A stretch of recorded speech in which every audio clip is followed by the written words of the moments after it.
Welcome to my channel, where mysteries unfold, strange tales come to life, and the unexplained takes center stage.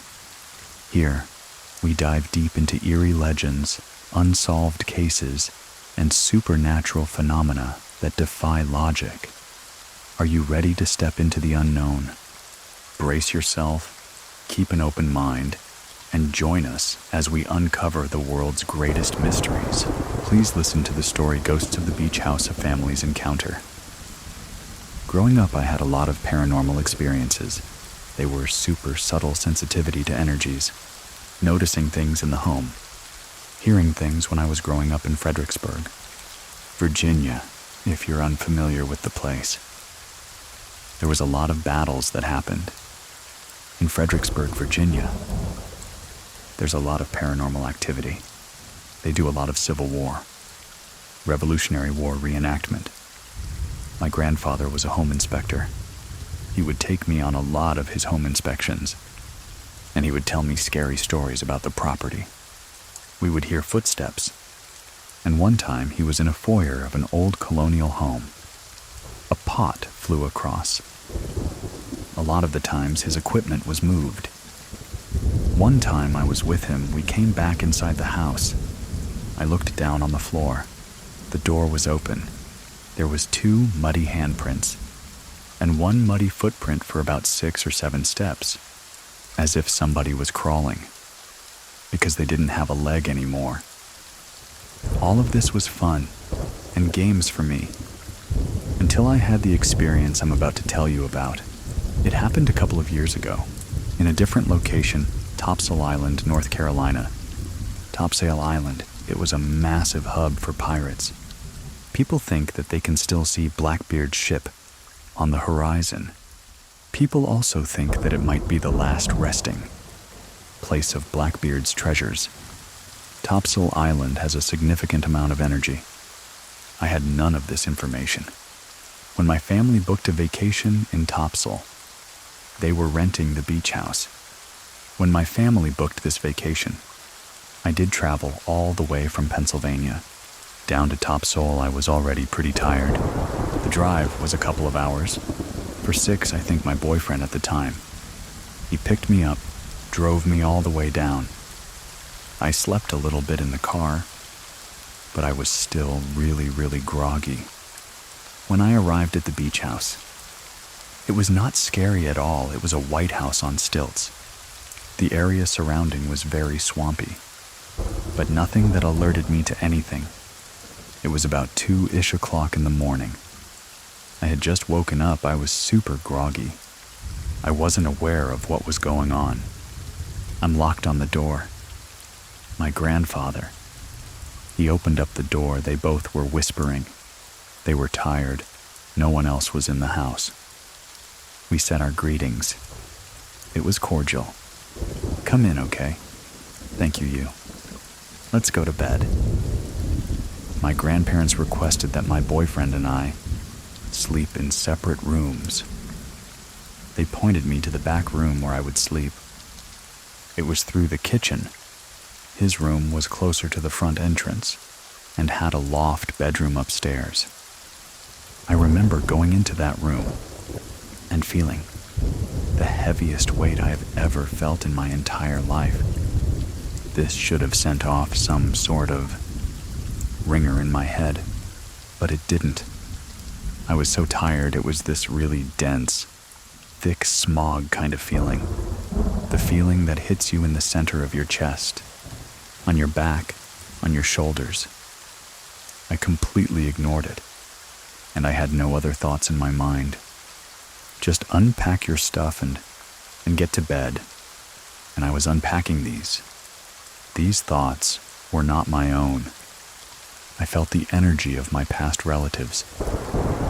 My great-grandmother was there. My great-grandfather was there. My great-aunt, they were there to protect me, to take care of me, and I just ignored it. I picked the bed, and that was closest to the back patio. I fell asleep. Enough time had passed. We are creeping into the 3 o'clock hour. We are creeping into the witching hour. I don't even know how long I was asleep. I was woken up by a pressing into the bed.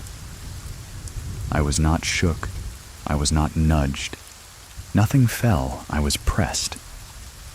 Like somebody had put their hands on either side of my chest and pressed me into the bed. It was constant. It was rhythmic and very heavy. I could feel the sides of the pillow curl around my head. My head was being pressed into the bed. Of the pillow was touching the sides of my face. I've had sleep paralysis before. This is not sleep paralysis. I was hit with that overwhelming feeling. My relatives are there. It was a chatter. It was very noisy in my head. I remember being unable to move. I opened my eyes. It was an operation. 6 inches from my face, it was the blackest black, but also had outlines I could tell was a woman. Her eyes were sunken in. They were pitch black. Her hair was floating. It was gray. It was coming out at all ends like Medusa, like she was in water. Her mouth was open like a snarl, latching onto somebody wide open. Her teeth were all sharp. She had white markings on her face, 2 that were going vertical, 1 on her forehead to her hairline, 1 down her chin, and 2 horizontal on the sides of her cheeks, as if somebody had put their fingers in paint and smeared them across their cheeks. This encounter seemed to go on forever. It felt like time had stopped. I was absolutely paralyzed. I remember sitting there in complete and utter fear, staring at this figure. I remember feeling like my breath was taken out of my chest. She was pulling it from me. I remember trying to scream and not being able to. I knew that. My own essence was starting to get compromised. All of a sudden, at once, I remembered that what you do in these moments is you remind the entity that you are the one that's alive. I shut my eyes and I started screaming. I'm alive, you are not. I'm here, you're not wanted here. All the while, I felt like my family was there. They were fighting this with me. It was completely chaotic and not of my own imagination. Suddenly, she was gone. The chatter stopped. The pressing stopped. I could breathe again. I could talk again. I ran into my boyfriend's room at the time. I remember saying to him, I either had a very vivid dream or I just saw a ghost. He had also had his own apparition that he experienced at a different time and a different location, and he went, oh, okay. Well, let's go to bed. I remember going to bed that night and not believing it. The next morning, I woke up and I told my family. I was very vague about it.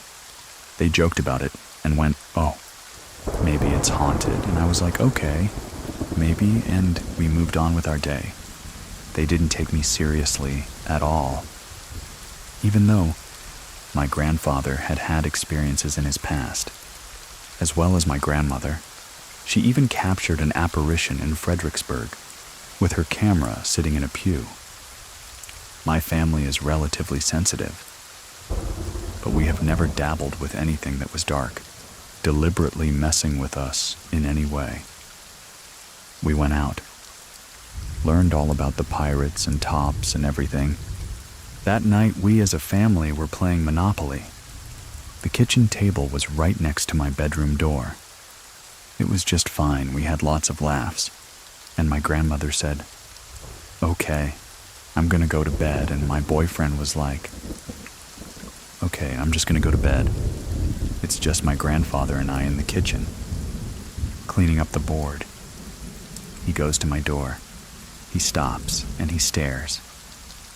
He looks back at me and says, you're right. The pressure changes at night. And I went, okay. Well, I'm not going to spend the night there. I'm not going to sleep in that room. never again. He went, "I don't blame you. I don't blame you. I don't blame you." And I spent the night within my boyfriend's room. Who had a twin bed? It wasn't an ideal situation.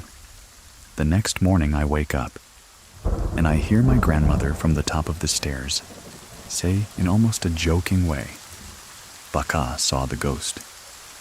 And Baka is the name that I call my grandfather. I went, "What?" She was joking. But my grandfather, he was really shaken. He comes downstairs. He says at about 3 a.m, he was woken up by being pressed into the bed. This is a detail that I did not tell him.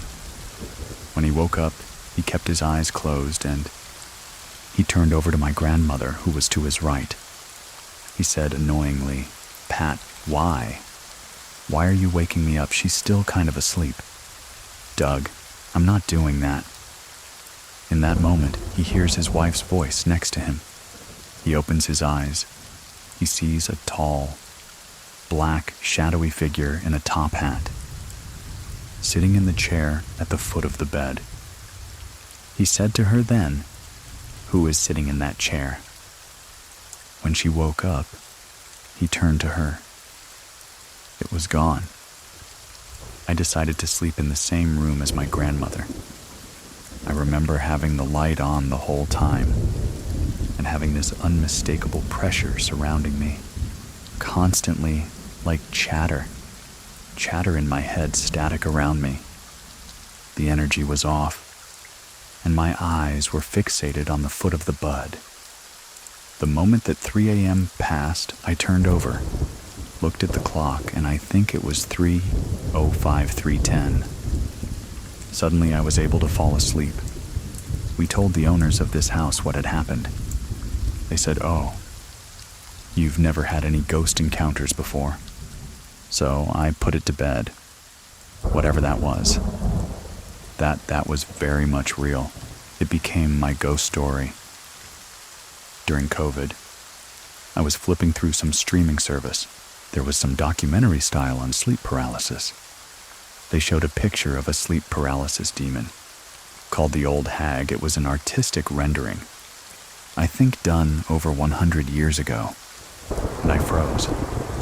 It's exactly what I had seen that night. There are other renderings of the Old Tag. That didn't quite fit the bill, but this one did. The sunken black eyes, the open mouth, the vampiric teeth, the floating gray hair, and the pressing on the chest, and it sent shivers up and down my spine. I found out that there are predominantly 2 sleep paralysis demons that have been known throughout centuries, throughout millennia, and across the world. Everybody's stories are exactly the same. It is pressing into the bed, stolen breath, something staring at you. The Old Hag sits on your chest, and the other one is called the Shadow Man. Shadow Man stands at the foot of your bed. He's oftentimes seen wearing a top hat. Putting this together, I realized I had seen the Old Hag, and the following night, my grandfather had seen the Shadow Man. We had no previous experience or knowledge of this. We were just 2 people that have had paranormal experiences before. Maybe these demons latched onto us that night because we were open. I have made certain that I am not as vulnerable as I was. That night, I found out that some people have had recurring visits from these demons, and it often happens because they are so vulnerable. I don't know if it was just age, but I have been way more receptive to the paranormal. I can see things, apparitions, and Elisa's story continues right after this. Stay with us. My ex-partner I was living with a couple of years ago, he was a big skeptic when I told him this. He would shrug it off. One night, I was really trying to understand, what is this? Is this something that I have now? What is this? I was woken up by him screaming in bed, shrieking. I turn over, I see him. He pushed himself up on the bed, trying to get away from something. He was staring at the door. He told me I saw a tall, black, shadowy figure standing in the doorway with a hat on. I don't know if he experienced the shadow man at that one point, but ever since then, he's only had brief experiences with hearing his grandfather, his grandmother. One time he saw his grandfather in a car door, but he's really had nothing significant since then. There was an apparition attached to an old, vintage vanity of mine that I've had for years. It was an elderly woman. This person was in my house at the same time. We looked up and he went, "It's a woman. Older woman, tall." I went, "White hair, Victorian." He went, "Yes. She's good, though she's just lost. I have actually been able to help a friend who lost her husband, unfortunately, to suicide. This was completely unintentional. I was chatting with her at a pool party. She started opening up to me, and suddenly her past husband was there. I was able to tell her things about him that she had not told me. I knew where he was touching her and how he was touching her. She started breaking down and crying. I don't know if that experience with that demon changed something in me that made me more open. But you bet I sage my house every day. I don't ever sleep on my back anymore. I just don't want to recreate that night.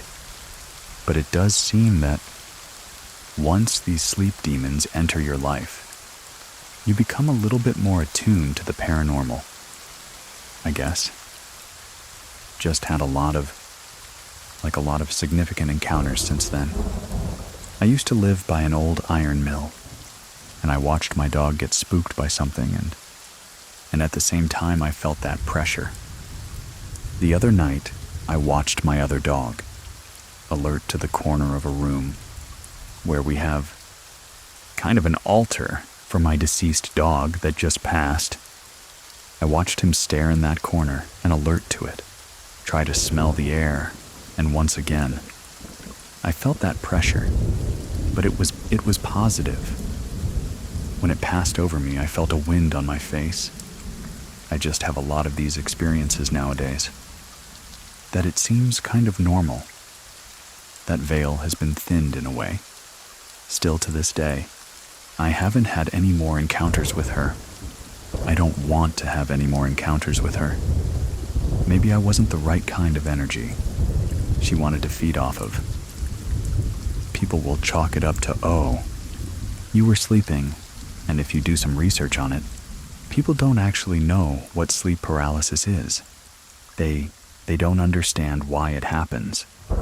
If someone has experienced sleep paralysis before, they know that it's completely different than being manipulated and seeing a demon. That was very different. I don't know if I can find that picture, but if you Google old hag demon, somebody put this depiction in a nurse's outfit. It's like blue-purple colored is the hue of the painting, just the way that her mouth is open, and her hair is standing on end, and how she's touching whomever she's sitting on. It's very similar to what I experienced. I don't know the origin. We have all of our theories on what demons could be. My personal theory is that demons are spirits that are stuck, that have been stuck for so many years. They become poltergeist and become demons. That's just my personal theory. Whoever the old hag and the shadow man are, they are ancient. They are millennia old. If you do some digging, you can find that there are encounters that people have had that are centuries old all across the globe. For me, that just validates it even further. Have you ever experienced sleep paralysis? Let me know in the comments or through Instagram. I'll leave my contact information in. the description of this episode. I'm on there as Edwin Cove, that's EDWINCOV. And if you have a story that you want to share, head on over to True Scary Story. Communications subscribers, I'll talk to you in the next episode. And thank you, everyone that has tried Scary Plus over on Scary Plus. I really appreciate your support. Thank you very much for listening. Keep it scary, everyone. See you soon. See you soon. Please listen to the story, The Mistake of Never Saying Goodbye. Despite many warnings, Brooke and her friend decide to play with the Ouija board, a decision they would come to regret. My name is Edwin, and here is Brooke's true scary story. My name is Brooke. My first experience ever with the supernatural happened in Irvine, California at my grandma's house. My grandma still lives in the same house. She bought the house in the mid to late 50s. I was 6 or 7 years old. My mom and I were in the back room, watching Unsolved Mysteries. So it was pretty late at night. The TV was on. I was sitting on my bed. My mom was to the left of the TV doing her eyebrows. Very laid-back night watching the show together. All of a sudden, the sound in the room disappeared. There was no TV, no nothing. You could have heard a pin drop. I zoned out on the wall out of nowhere. This huge gust of wind blew all of my hair back. I look at the door to the bedroom. There is this huge shadow figure. No facial features, but it was the shape of a human. It was so tall, it almost surpassed the top of the door frame.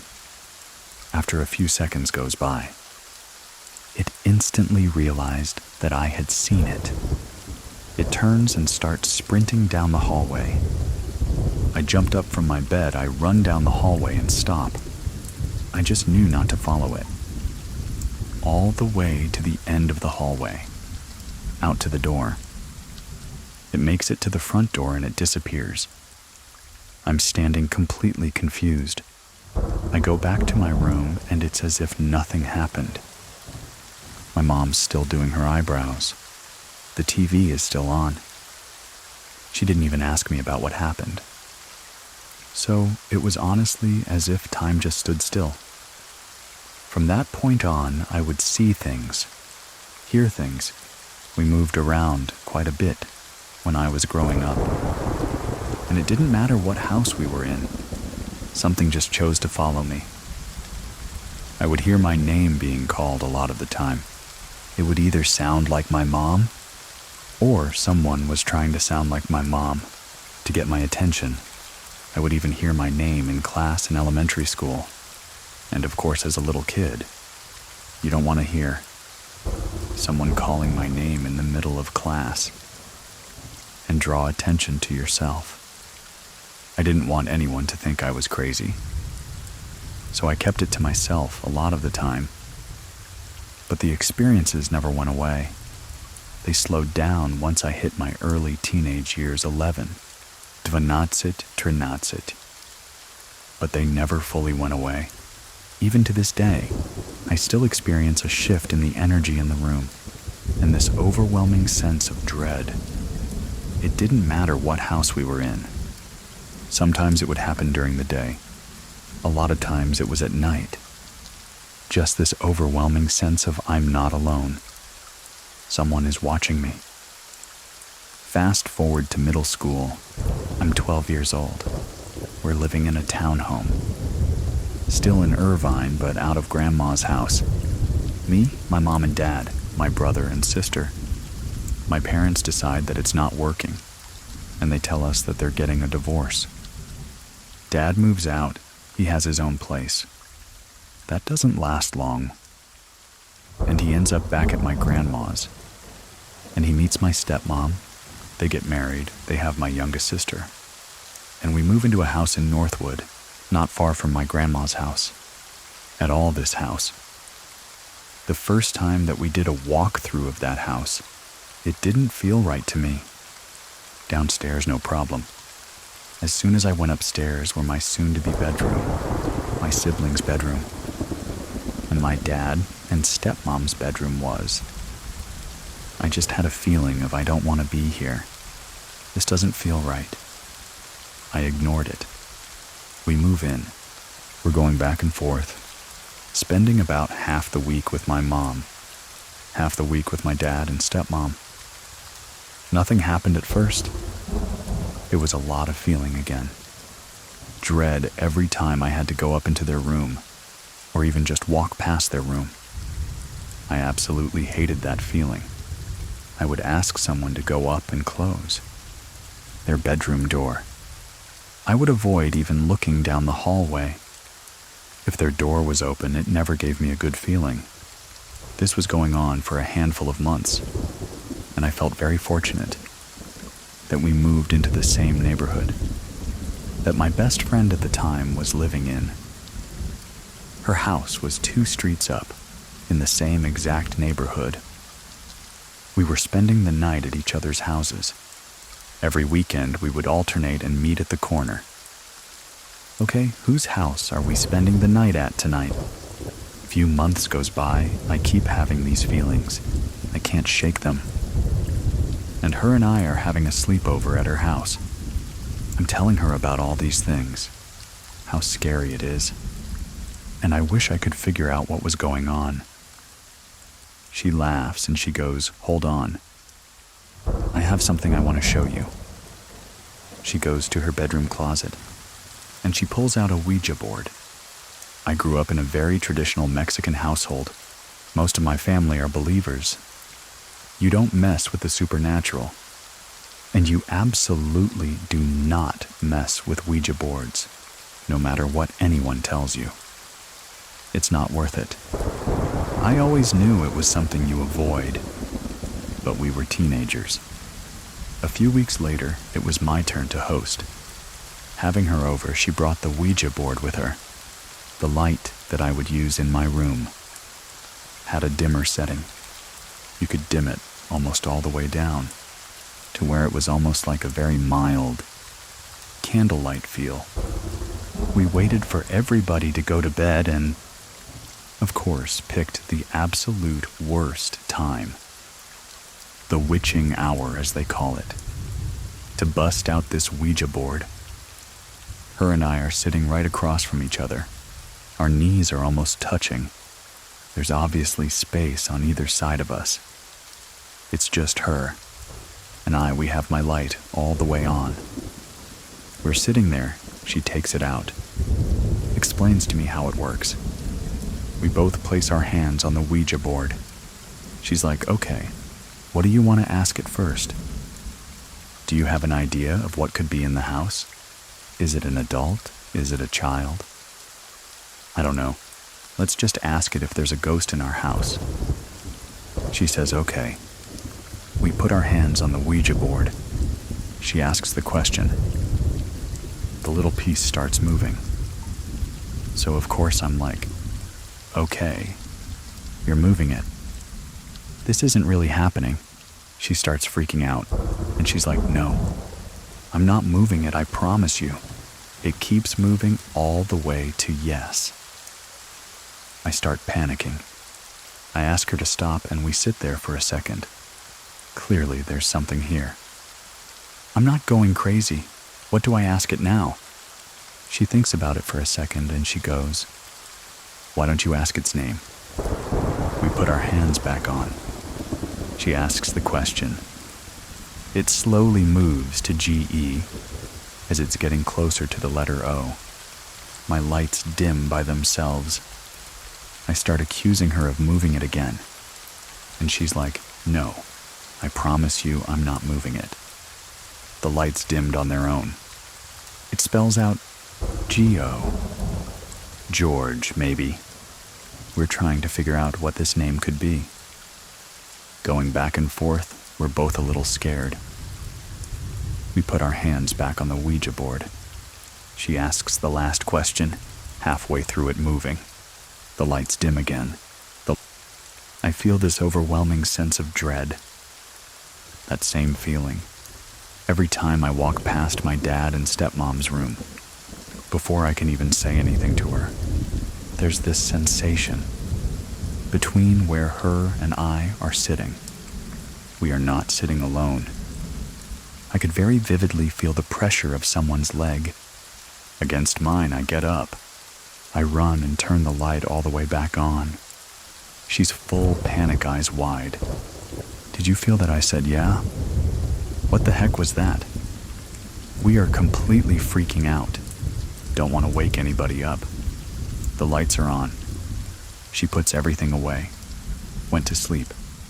Looking back, I realize now, the biggest mistake that we could have ever made is not saying goodbye. We go to sleep. I honestly forget about it. We giggle about it in the morning over breakfast. She goes home. We're back at school Monday. Nothing really happens. Halfway into that week, I get a call from her around dinner time. She's at her mom's. She sounds freaked out on the phone. She's like, hey, have you been feeling anything since our last sleepover? When we used the Ouija board, ever since we used that thing the last couple nights, I can't sleep. Every time I close my eyes, there's somebody in my room. Fast forward to a few nights later. I go upstairs. I get ready for bed. Shut all my lights off. Get into my bed. Pull the covers up. Close my eyes and I start to settle in. Within 5 minutes, there's this ringing in my ears. Wasn't super high-pitched, but enough to make me uncomfortable.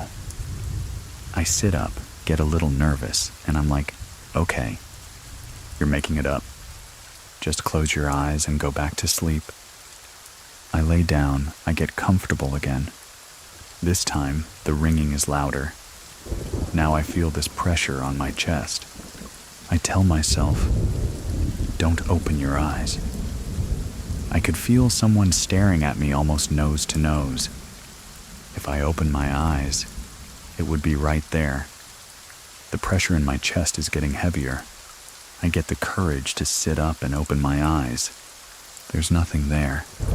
I had to sleep with my light on that night. And of course, my dad gets up in the middle of the night. And he shuts it off for at least 6 months. Any time that I had to go to my dad's and stay there, that would happen every single night. Unless I kept my light on. I kept getting in trouble for falling asleep with the light on as soon as the lights would go off. This thing would be right in my face. When I was trying to sleep, I couldn't even use the dimmer anymore. They would shut themselves off. This started happening a lot. I felt so crazy I knew that my dad would be upset if he found out that I brought a Ouija board into his house so I didn't say anything. My friend started experiencing the same thing. A few weeks goes by. I go to spend the night at her house. We are baking, watching movies, having a great time. Her mom goes upstairs to go to sleep. Her and I are alone. Her and I are starting to chat about the things that have been happening and the things we've been feeling. At the house, the only light that's on is the chandelier. She's like, let's grab our stuff. Let's go upstairs.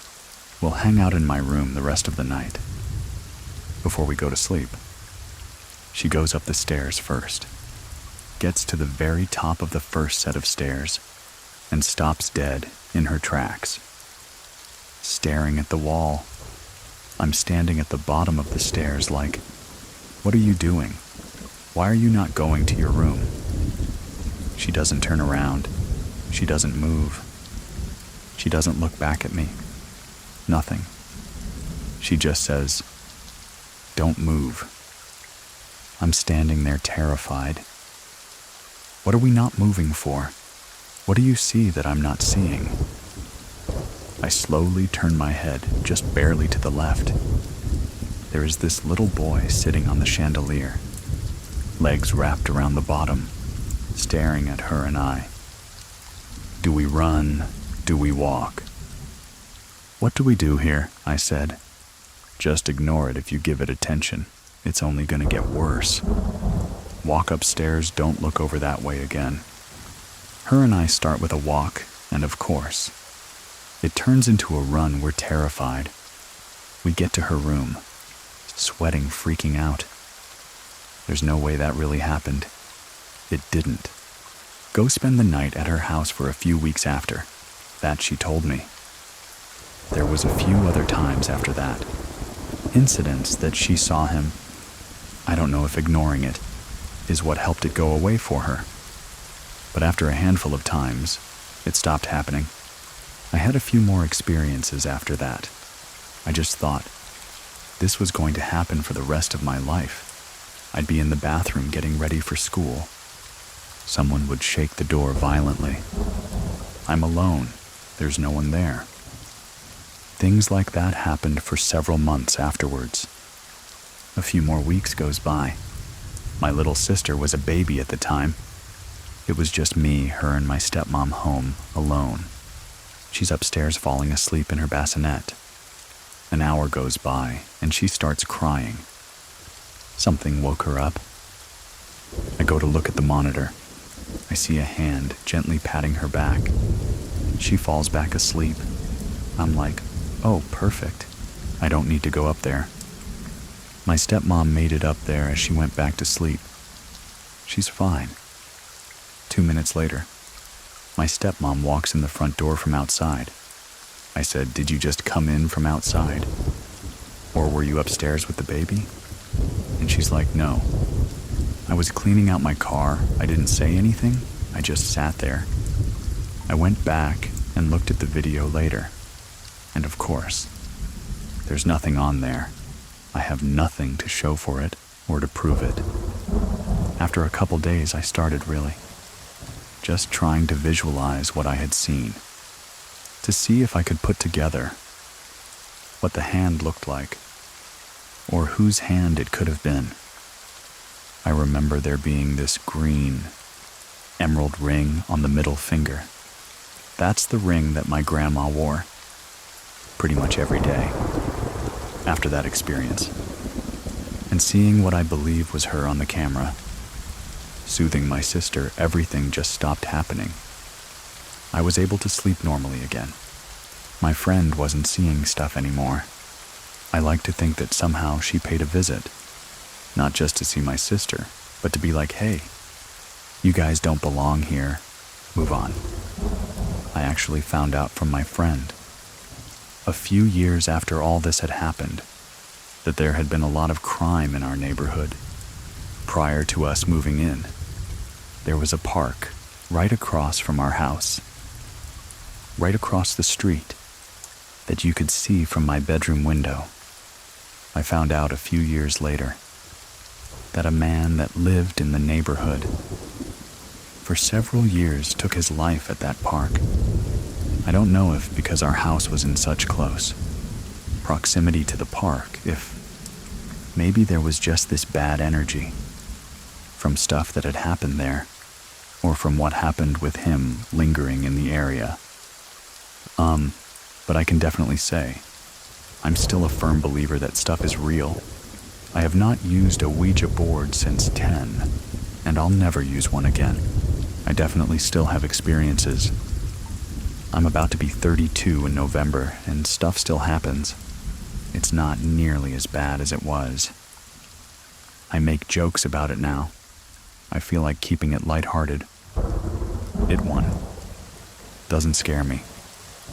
But it also doesn't welcome in the darker, maybe more sinister, spirits that could potentially make themselves known. The most recent experience I had was actually about a week ago. My grandfather unfortunately passed away early May. It was very unexpected. I took the loss really hard. I get married in a couple of weeks, and he was so unbelievably excited for the wedding. I was given some of his things. I just feel badly. Wanted something of his to keep around. I have a picture of him from barber school. He was a very proud barber for over 60 years.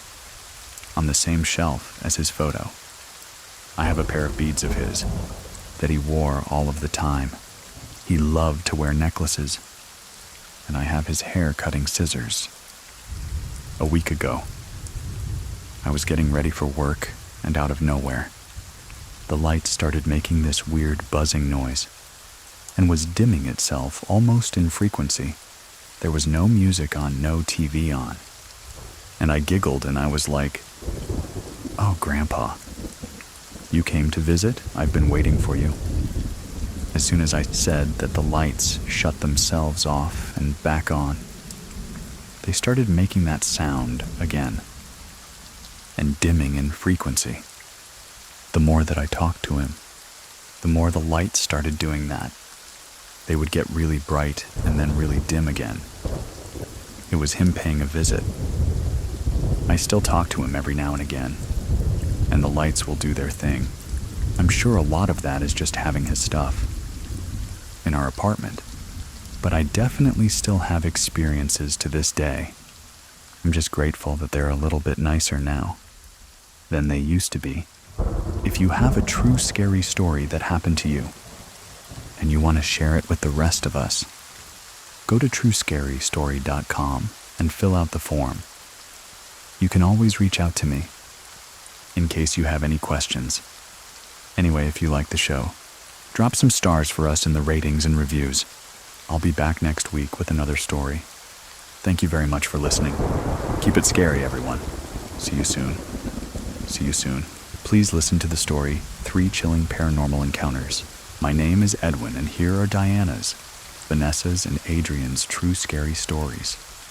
Growing up when I was little, we used to go to Mexico every summer. We are from the state of Juarez, Mexico. My grandparents used to own a plot of land. Technically, they still own it, but they passed away a few years ago. And so my aunts and uncles still live there. There's about 5 houses on that plot of land. Their main house and then the other 4 houses. My family's land is actually built on top of a cemetery.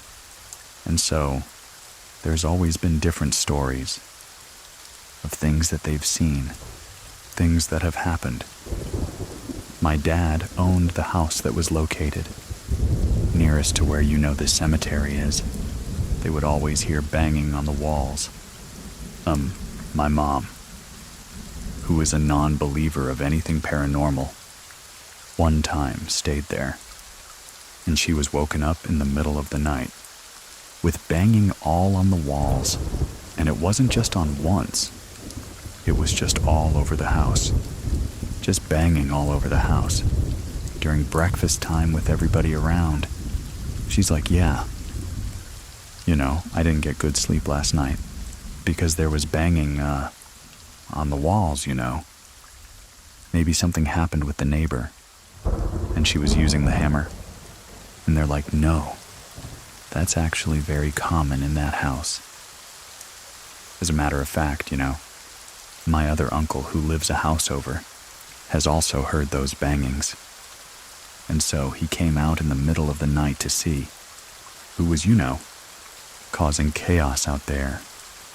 He brought some type of weapon out with him just to make sure he had, something to protect himself with, because he really thought it was a person. And he said he went all around that house and did not find anybody there. My grandma had gone to a flea market out in Mexico, and she bought a dresser with an attached mirror to it at this flea market intended for my uncle. She took it to my uncle's house. They had it set up some time passed by.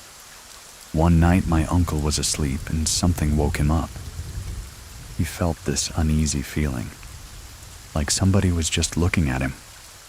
He woke up, and he was kind of scanning the room. It's dark. He can't really see anything. He's still half asleep, and in the corner of the room, he sees a little boy who's about anywhere from 8 to 10 years old.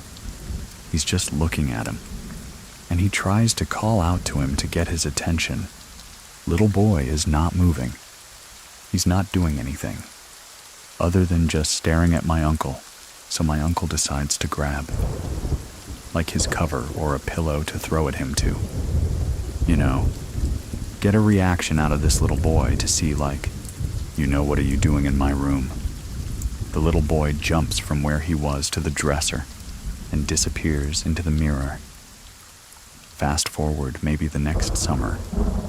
My adult cousin and her son, who was at the time around that same age, went to Mexico to visit for the summertime. We all know we all go back home to visit for vacation. My uncle lends her his room so she could sleep in there with her kid in the middle of the night at around the same time. Her little boy starts shaking her mommy. Mommy, mommy. Wake up, there's a little boy. Oh, mijo. Go to sleep, go to sleep. You're dreaming, there's nothing there, mommy. Mommy. There's a little boy, and he's smiling at me, and his teeth are ugly. No, mijo. There's nothing there, go back to sleep. Finally, he gives up, and he goes back to sleep. During breakfast the next morning, my cousin is complaining of how tired she is because her little boy didn't let her sleep. And they are telling the story to my uncle, who's in a house that belongs to, and my grandma. And so my uncle and my grandma kind of just stare at each other because they know what happened to him. She goes on to tell them that, yeah, he kept trying to wake me up, that there was a little boy in the room, and that the little boy was smiling at him. And my uncle is like, well, that kind of happened to me too. He proceeds to tell her his story. Needless to say, my cousin and her son did not sleep there. The following night, that same dresser and mirror ends up in the possession of an aunt of mine here in the United States. My aunt, very superstitious.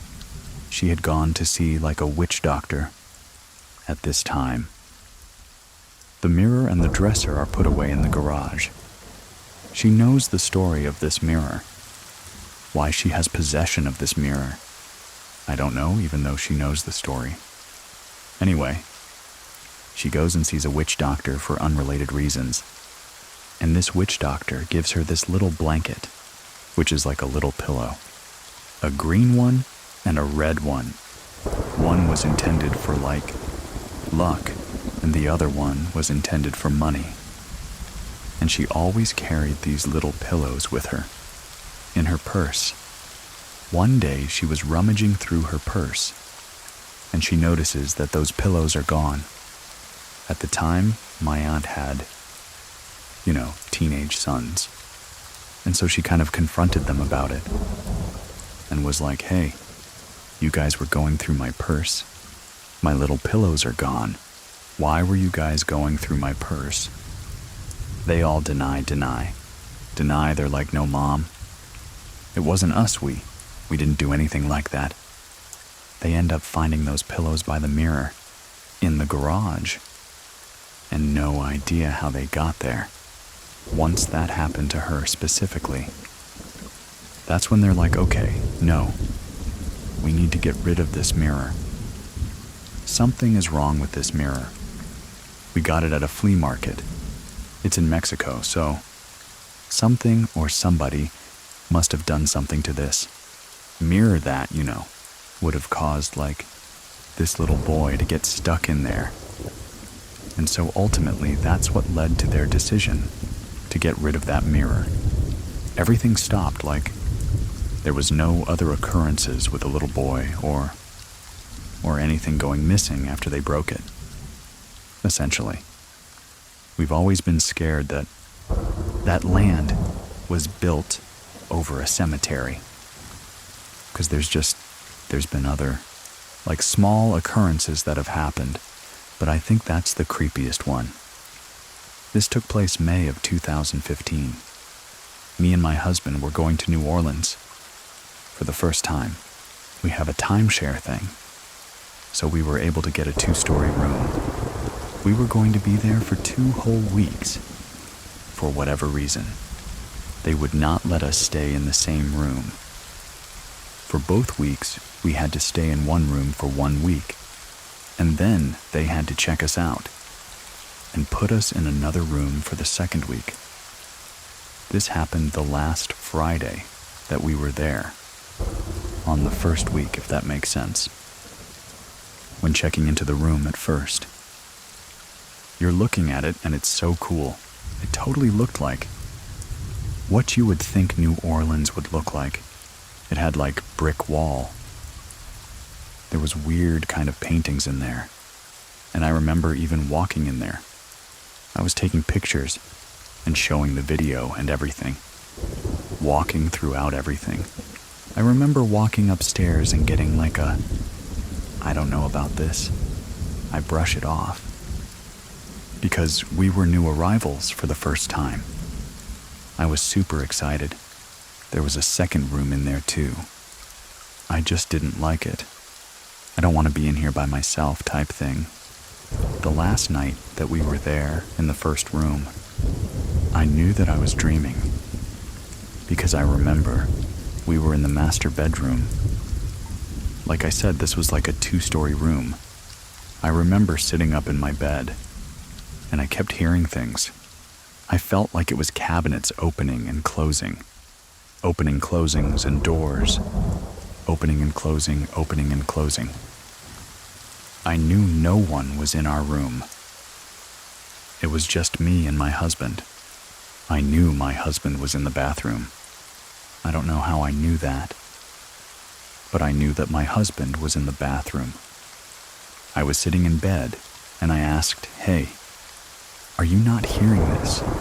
When I said that, I felt something pull my leg. I freaked out. All of a sudden, I felt like someone grabbed both my ankles and pulled me down. When they pulled my ankles down, I lay flat on my back on my bed. When I woke up, I couldn't move. I couldn't move like at all. The only thing I could move was my eyelids. I was like, what is going on? I was in the exact same room we were sleeping in. So the first dream took place in the room. When I woke up and couldn't move, I knew I was in the room, and I knew. I could see my husband laying right next to me, in arm's length. All of a sudden, I remember 2 different things or entities.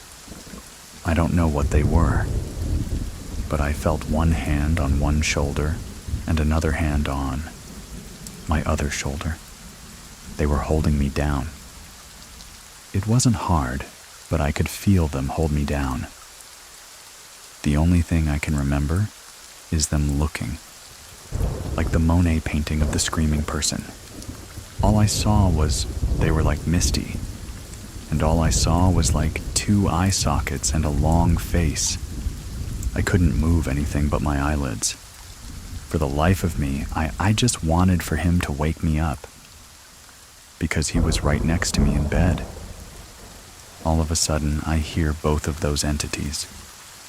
In my voice, in my own voice. I felt like they were making fun of me. I felt like they were mocking me. Like, how you can't talk, how you can't talk. I could feel myself wanting to cry. I just closed my eyes. I was praying to Jesus. I was praying to God, Holy Spirit. I was praying to everybody. My dad had passed 3 years prior. So I even called out to my dad like, "Dad, if you can hear me, please." I had called out even to my grandfather, my paternal grandfather who had died in 2012. I was like, "Please help me, please." As soon as I called out to my grandfather, within maybe 10 seconds, I woke up. I was able to wake up. I immediately woke up my husband, and I was like, I just had a bad dream. I didn't want to tell him everything, because I knew he was dead asleep. So he just comforted me. But I ended up praying for the next 20 minutes, and just thanking God that I was able to wake up from that dream. That was the scariest thing that I ever experienced. I ended up telling my mom at least a year later. She freaked that she was like, "What? Oh my God, I can't believe that happened to you." She totally believed me though. She's like, "I'm sorry that happened to you."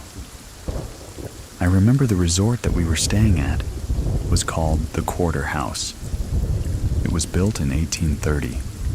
I know it was really old, and I thought that was really cool because I was like, oh my God, we're staying in a fairly old building. I love history of stuff. But I did not think that that was going to happen. I just thought it was cool because it was really old. If I would have known it was haunted, I would not stay because I'm like such a scaredy cat. Even to this day, I have dreams within dreams, but they're not like that, where I wake up like sleep paralysis. But I've had dreams within dreams. This happened to me 19 or 20 years ago. I'm 38 years old. I come from a Hispanic family, and we tend to be friends with our cousins because we have so many of them. I would hang out with a girl cousin of mine very often. One day, she invited me over. Her mom had got a new place. I hadn't been there. I took a bus across town to get to this address. When I got there, my cousin was there with her older sister. Right away, they're like, "Hey, glad you're here. We were just about to go to the store. Do you want to go with us?" I was done with the California heat. And I was like, "No, I'll stay here." And she says, "Great. My daughter, she's asleep. Keep an eye on her. We're just going to go to the corner convenience store. When we get back." They leave, and I stay there watching TV. As soon as they leave, the door closed.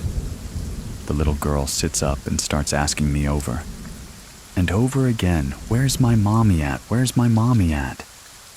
I would answer her every time. It's almost as if she just didn't hear me. Speaking to her, and would continue to ask. After a while, I just figured, I'm just going to watch TV.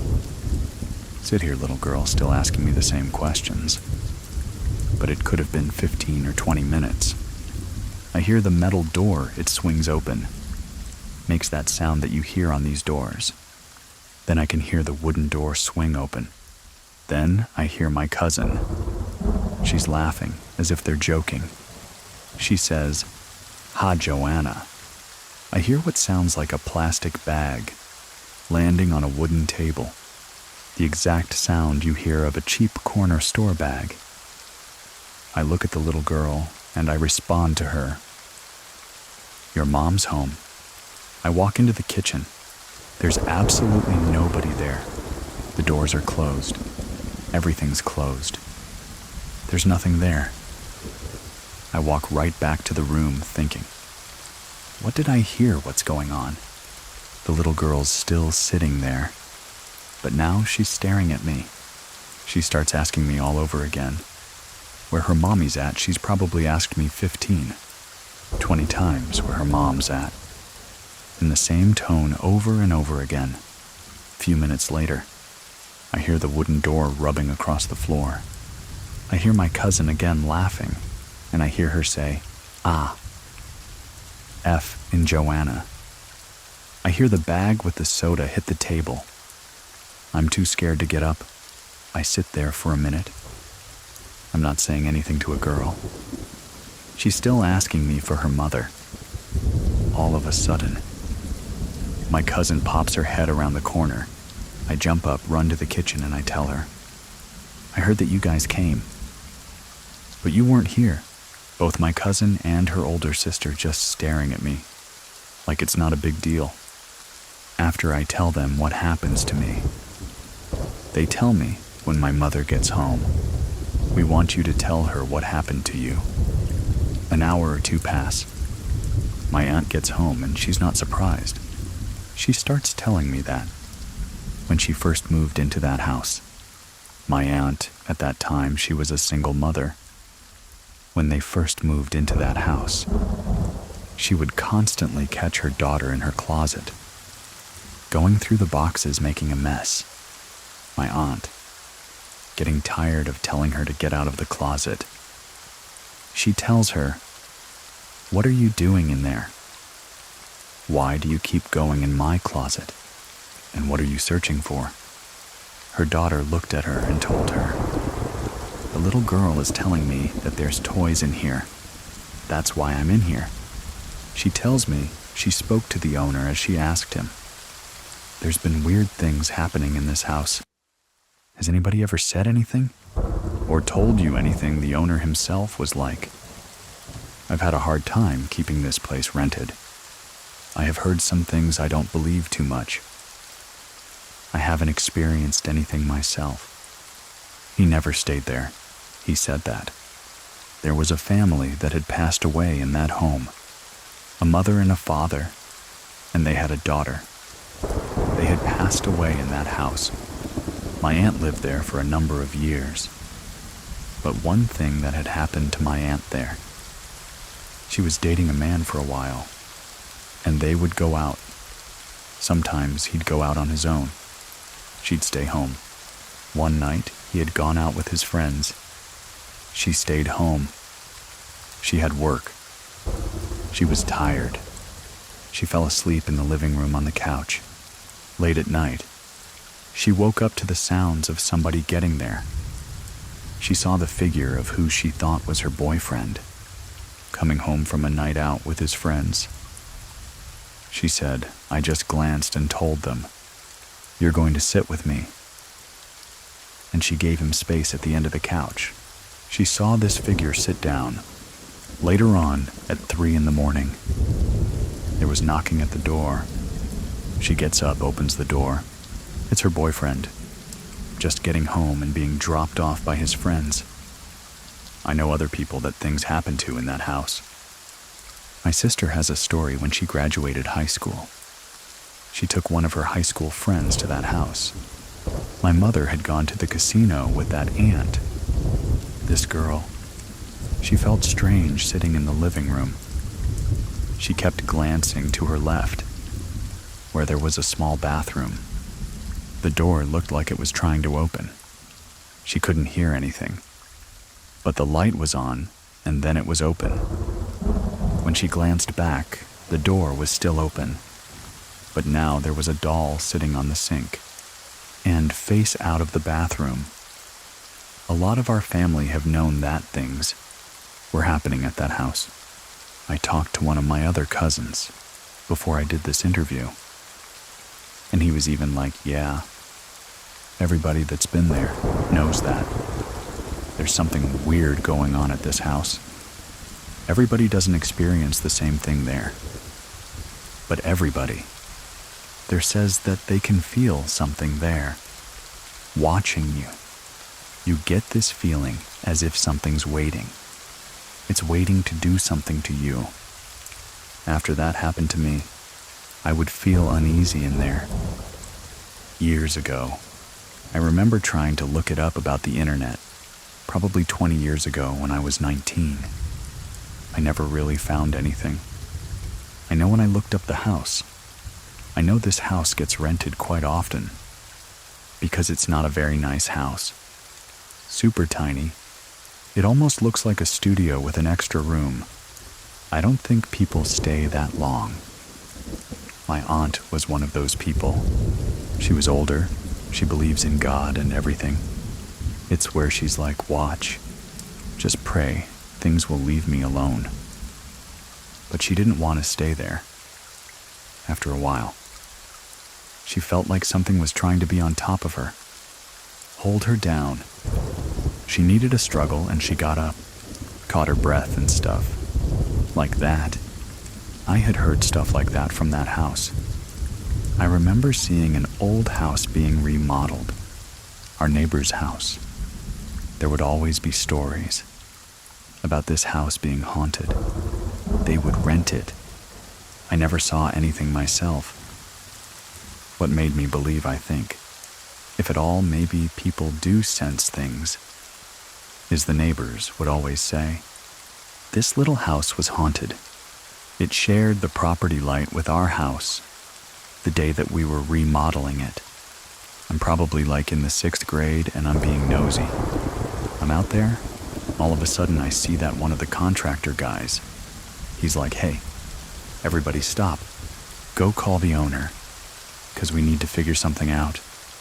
They're telling me to go away." I'm like, "Number. I'm on my property, you can tell me. Go away." Under the house that'd been in that house. They had a cement floor. They had to redo it, 'cause they had cracked. When they lifted up the cement, I'm standing there when they lifted up the cement. There was a human skeleton. It still had clothes on, a flannel shirt and jeans. I remember clearly. I saw construction workers pick up the bones, throw it in the garbage, and continue working. The girls that lived in there, they would see things upstairs and hear sound. I don't know if maybe that has something to do with that, but that's what I saw at that home. When you're a kid, you don't think about these things. But as an adult, I can remember, 'cause it was such a big deal. Like I was like, oh, my God, they found a dead person. But when I think back on what they were doing at that house, when I tell you they found him under the cement, the foundation, they didn't dig. He was in between the poured cement and the dirt. It wasn't like an old burial site or anything. If you picked up a broken piece of cement on the street, it was like right there. I remember seeing hair. It was old, and it bunched up. Almost a red, brownish color. Like bronze. That's what I saw. So it was like the skeleton that's still. It had hair there. It had a flannel shirt on. Obviously all beat up and the colors faded. But the jeans, I guess I don't know.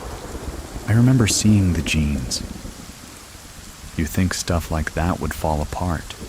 They had holes in it, but it was still pretty intact. I remember him reaching for the leg.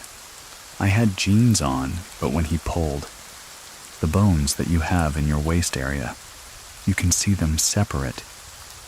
The long leg bone was still in the pan. So then, they had to pick up the bones individually and throw them away. I remember looking up that. But later as an adult, I didn't know when that house was built, even where to start looking to even think anything. But how many more people are under cement slabs somewhere? This house was on a corner lot. My aunt owned this property. These are older neighborhoods in Fresno, where you had more land. At some point, my aunt, or whoever owned the house before her, they had built a small studio apartment right behind her house and to the right. They built a 2-story, 2-bedroom. It was shaped like a little square. They had built that there. One of my other aunts was staying in the house, right behind her, and they were renting the 2-story one. The reason why they had lifted the floor was because apparently the foundation of the house wasn't sitting right anymore. There were cracks on the walls. The house was shifting, I guess. They had to pour the cement on the base floor of the house, rip up the old stuff and throw it away, and then pour new cement. I remember in their living room right there, where they'd sit and watch TV all the time, was where that crack was. And that's where the body was under that crack. The foundation cracked where that dead body was. Up next, be sure to check out my other podcast called Scary Story Podcast. And if you're into more historical and mysteries, stuff like that, be sure to check out Horror Story. I'll see you over there if you want to support the show. Head on over to Scary Plus, calm as always. Thank you very much for listening. Keep it scary, everyone. See you soon, everyone. See you soon, everyone. Please listen to the story We Opened a Door. We couldn't close. We're about to hear a series of experiences from 2 of our community members. From Scary FM, from objects moving on their own, to a ghostly child that roams around at night. My name is Edwin. And here are Gabby and Mike's true scary stories. I actually grew up in the south side of San Antonio. I want to say this happened around the 90s or the early 2000s. I remember specifically a night that my mom had passed away not that long ago. They were messing with the Ouija board, my relatives. One of my relatives asked my mom, "Hey, you want to play the Ouija board so you could talk to your mom?" My mom's like, "That's not my mom. That's not my mom." She knew very well what that game represents. She knew it was nothing good. It's like opening up a portal. We were renting this house from Maisha, which is my dad's oldest sister. Two of my uncles were drunk. Very drunk. They were sitting like towards the end of the yard. The dogs went barking like towards the driveway. And then like they came back with their tails, like in between their legs. And then like one of my deals was crashed out. And my other deal saw a lady coming through the driveway. The lady just kept walking. We had a large pecan tree for our house, and we had like a little cement sidewalk. And it was like a piece of slab of concrete, like behind our house, and she like disappeared there. And like he was asking her questions like, "Senora Al, you know, nothing, nada." My sister, she saw a white lady with a white dress. In the hallway of our house, they saw like a lady in the porch sweeping. My grandma, my mom's mom, she was a white lady with white hair, and she was wearing like a specific nightgown that she would wear. I remember they literally saw her on the porch, back porch sweeping. My grandma had passed away. In 2005, we moved out of there, the house that my parents are living at currently. One of my cousins had a Bobo home. She lit this mobile home on fire. I don't know why she did so. We got the house, we purchased it, and mind you, it was burnt. Like it was halfway burnt. My dad was working on this house while we were living there like halfway. I remember we would take the pictures. You can see faces on these pictures. I remember one time I was laying down in the living room of that house. I literally felt somebody ran their fingers through my hair. We would hear our names being called, because I call my mom Ma. She would hear my voice, and I would be at school when this happened. They still experience stuff till this day. A few years ago, my little brother, I don't know what got him getting into the Tadic stuff, but he started doing upside down crosses, pentagrams, and they're like, I remember he had a devil head like a ball. I remember. My baby brother and my dad were cleaning up the bedroom where my brother we used to sleep in. They specifically threw that ball in the trash, in the fire. For some reason, when they went back inside, that little devil ball was inside, the same spot where my brother had left it.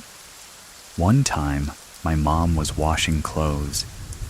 I want to say about like 11. My sister, my brother-in-law, and my niece were asleep. My dad was asleep, so my mom was the only one that was awake. She literally saw a shadow, like pass by, and everybody was asleep. I remember my baby brother recorded some orbs floating in that house. It was a few years ago when he did that. It was very strange. My mom, she said that she would make dinner quickly for my dad, because my dad used to get out, like at midnight or 1 o'clock in the morning, because he used to work late. She would literally make the dinner at 4. As soon as it hits 5, she goes into her bedroom and she locks herself in, because she did not want to be in the kitchen, by herself. One time, my dad and my brother-in-law were coming home from work. My sister, my mom, and my niece were in the kitchen. My dad was coming inside, and he said that he hurt, like an evil laughter, like very ugly. My dad goes, "It can consider your tan feel. What's he can? Who laughs so ugly like that? Who laughed?" My dad's like, you could hear like an ugly laughter. Mind you, my dad's a skeptic. He does not believe in stuff like that. My tia and my tio live in a mobile home. Apparently. It used to be like an Indian burial ground there. This was like a bad situation that happened in my dad's side of the family. The kids were taken away, so it was my mom, my dad, my tia, my tio, my cousin. My dad literally hurt a baby crying. But it wasn't like a crying, like sad, no. It was like a crying what? They take something away from them. Like you literally heard that coming from a bedroom. My baby brother, he said that. He had spent the night there with my cousin. 'Cause they used to hang out all the time. And my baby brother said that everybody went to sleep, and he was the only one that was awake. I think they were playing a video game. I don't remember, but he literally heard somebody say. The one that has scared me the most is the one. I'm living here because I live with my in-laws. I was a part of, I want to say 7. 8 in the morning, my kids were asleep. My husband was asleep, everybody was asleep. I was the only one that was awake. So I make myself my morning coffee watching TV.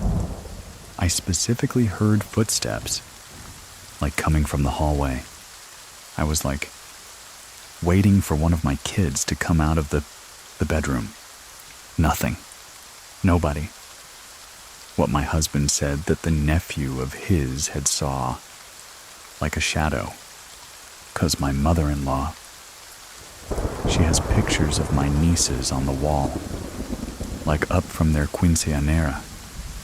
He saw a shadow go by those pictures, from one end to the other end of the pictures, which very, very weird. I also saw a shadow person here.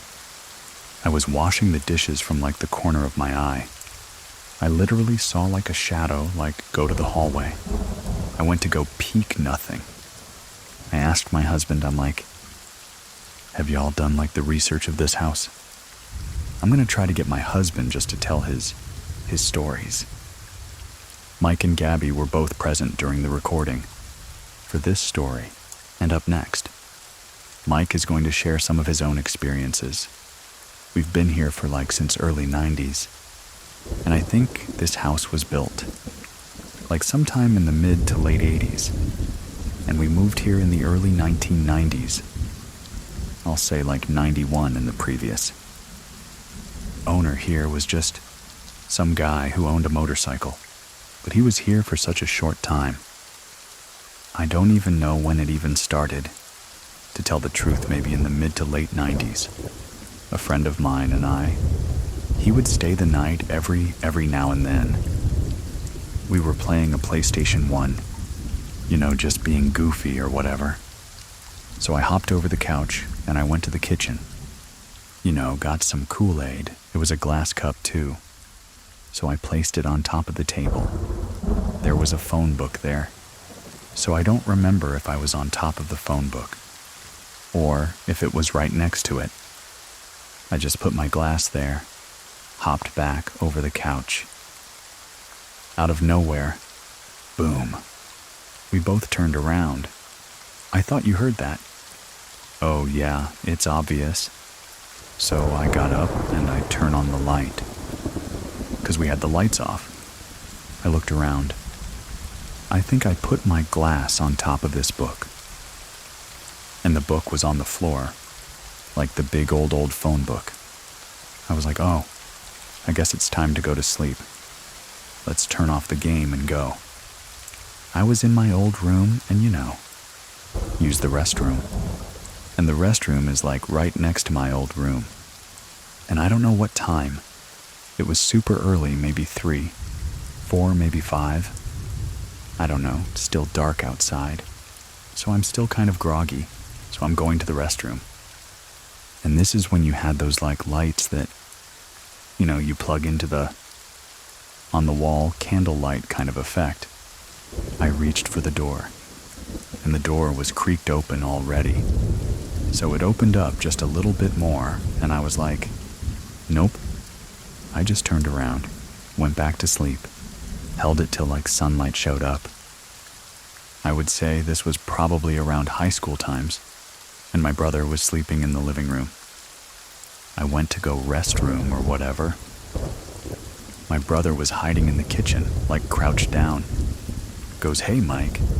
I was like, "Oh, what are you doing there, man?"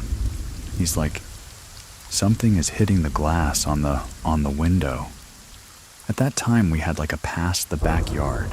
There was like a small, dense foresty like section of the field. I guess because there was like the main road behind or in front of that. Now, they've built like an Arby's or something right there. But a long time ago, there was like this creepy forest-like area. It's so small, but like when you go in there, it's so dense that it gets dark in there. It's like so weird. So anyways, talking about like somebody throwing rocks or something, tapping his glass, I'm like, "What are you talking about?" And then I heard it, and then now I squatted down. We're both squatting down, like looking at this window like, and I had a dog in the backyard and he's like, not even barking or nothing. I was like, "I don't know what that was." I was like, "Okay, I'm gonna go lay back down. You're on your own." So he's like, "Man, that's messed up." When our kids were real small, we would always get balloons, and I've always hated balloons. So we always had ceiling fans on all the time, and these balloons would always get tangled up. So another reason why I hated them, because I had to untangle the balloons from the ceiling fans. So one morning, my son, he wanted to have the balloons in the room. We're like, "No, because we have a ceiling fan in there," but I kept them in the hallway. So the next morning, I was in the kitchen. How it looked out, the layout would be like our room is at the very end. Then, like the hallway, so we have to go to that hallway. And then it attaches to the living room, and then the living room attached to the kitchen. When you're sitting against the wall where I was at, I could see the hallway a little bit to my left, and the kitchen would be just straight ahead. And then, further down, would be another room, which we called the cuckoo room growing up, because it was always the dark room that now we converted it to like a music room, computer room, which one I'm sitting in right now. But this used to be the cuckoo room. So these balloons, we had them in the hallway, and I'm sitting in the kitchen, and one balloon was just kind of like coasting, and I see it, I was like, "What?" I could see it like, moving just one balloon. Hey, it's coming out here. The AC is not even on at the time that the ceiling fans are off, because I know they'll get tangled up in there. And this is when the balloons were like, kind of like not full, so they're not to the ceiling, and it wasn't depleted too much, but it was like at about half your height. And I'm just looking at it, I'm like, if it's gonna come to me, that's really weird. It was like just coasting. Coasting comes out of the hallway. There's like a slow turn coming kind of towards me, and I'm just like spooning my cereal in my hand or something. I'm like looking at it. It just kind of coasted to the Kokuryu room door and just stopped there. Gabby was talking to me and I was looking at her. It was also in the kitchen. And I saw somebody walking in the backyard. And I was like, "What was that?" And she was like, "What?" screaming at me. I just bolted past by her, opened the back sliding door, and I ran outside. There was somebody just walking here. And like the description was, it looked like a female, because this figure has short shorts and like I would say a gray sweater, and looked like they had their hands in her pocket. They had like the hoodie on, but I couldn't see the face. And this was kind of like nighttime too. So it was dark in the backyards. We have a bunch of stuff that my dad has. and my brother has over the years. Just sitting in the back, so in the darkness. If you were to just go in there unknowingly, you're gonna trip and fall on something. So I ran out there like so fast, and I didn't see anything. And I was like, what was that? I saw somebody, and also when I went out there, I heard the neighbor's dog just started barking. When I was outside, I was like, okay, if somebody was out here, that dog would have barked. Why did it bark at me? There was these people across the street.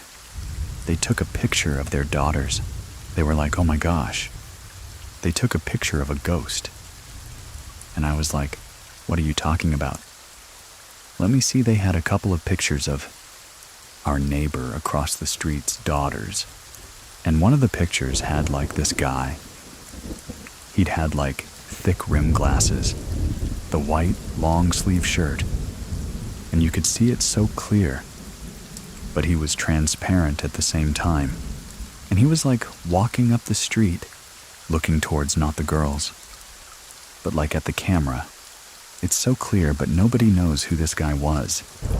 Early too, when my space was kind of big, my sister would always add pictures to. And some of those pictures would be like viruses, so I had to do virus checks and stuff like that. So one night I was just sitting there for hours, and my sister and her kids were staying here at that time, so they're like sleeping in the futon.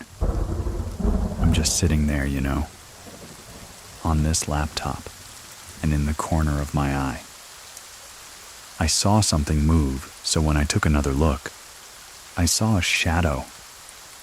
I swear it looked like a little child. Like child's height, like my nephew's height at the time. Short like a small child. It moved and then it ran into like a parent's room, or like that hallway where the washroom was at. Because during that time it was kind of a garage. But it was being built into those rooms. I got up and I was like, was that my nephew? I know he's asleep, and I was like, that's kind of weird.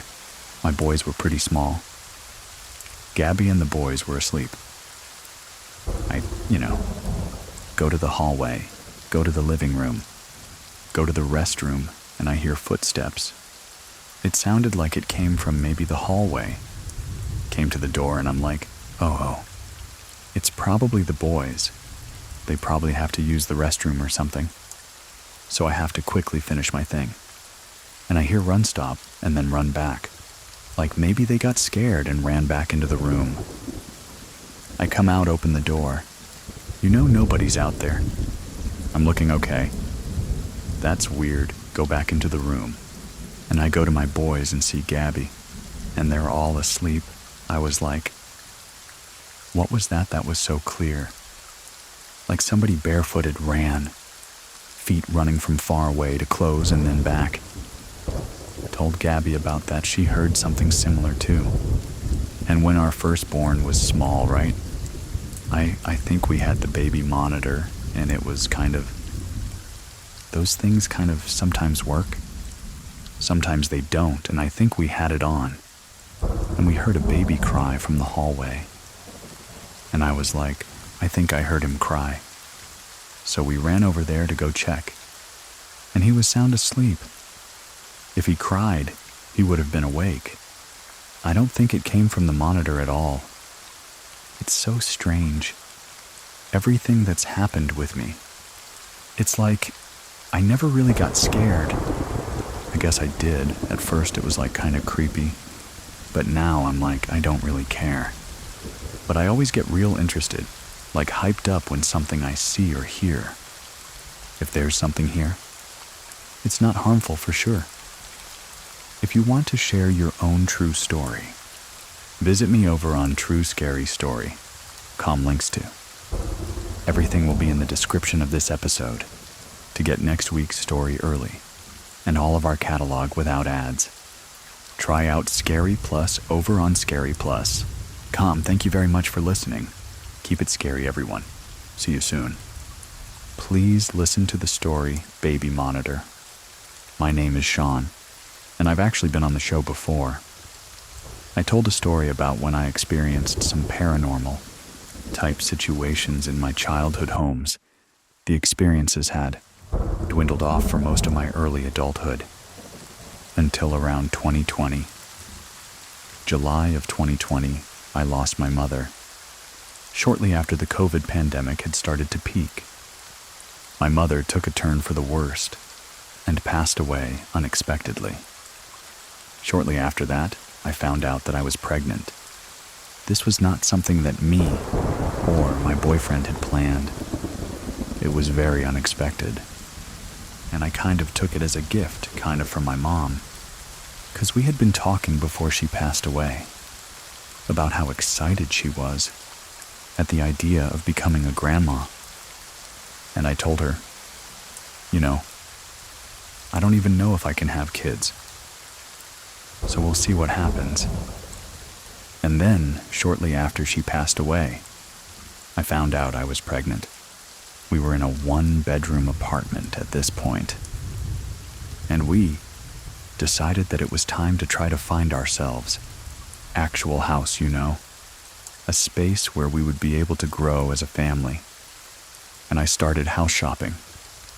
We were looking for houses for months, but then one came on the market.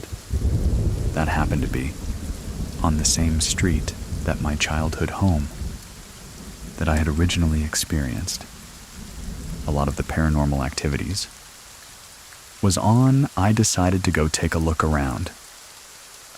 There wasn't anything particularly special about it yet. There was something that drew me to it. I can't explain what it was, but there was just an energy in the house that pulled me to decide to try to convince my husband that this is the house that we need to buy. He was not a fan, but when it came down to it, everything seemed good about it. There wasn't, a whole lot that had to be done to the house before we moved in, so we decided to put down our offer, and we got the house. December of 2021, we moved into the home, and that first night, things got weird. I actually can't recall entirely what happened. That night, it happened to me, and I was in a state that I can't really explain. So I'm gonna let my husband, Gordon, take over for a moment. The first night in the house was a hectic one. Unpacked everything as we could, and we were decided, let's just go to sleep. We're all exhausted. Let's just go to sleep and relax. And we're laying there, we finally pass out. Felt like minutes. Early morning comes and I feel this jolt on my chest. Like something hit me. I look over to my right. My girlfriend at the time is right next to me. She looks funny. Her eyes are open, but she's not really saying anything. She's kind of just looking at me, and I'm like, "Are you okay?" And she's not responding. It was strange for a second or two. And I was just trying to, nudge her and stuff. And all of a sudden, she's just starts speaking in tongues almost, saying different names I didn't recognize. She was speaking multiple languages all at once. It's a very strange situation. And I'm thinking, okay, maybe she's having a stroke or something. I wasn't even sure.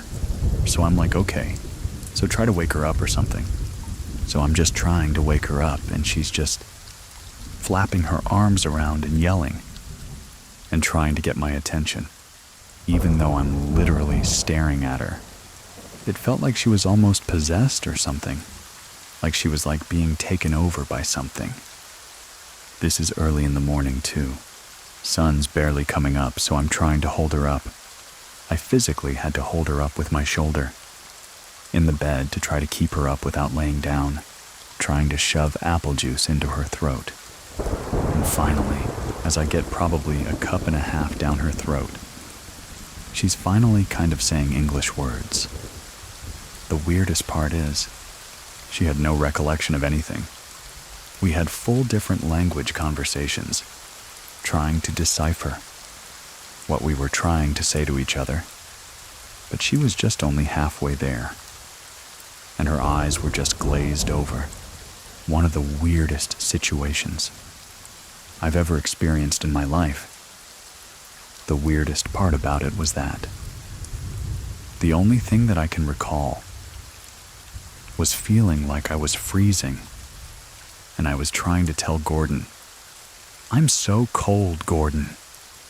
I'm so cold," but the words wouldn't come out. And that's all I remember from that experience. I finally kind of came to. And he told me that that had all happened. I thought I was just having like a bad dream. And then from there, I just proceeded to experience other weird events.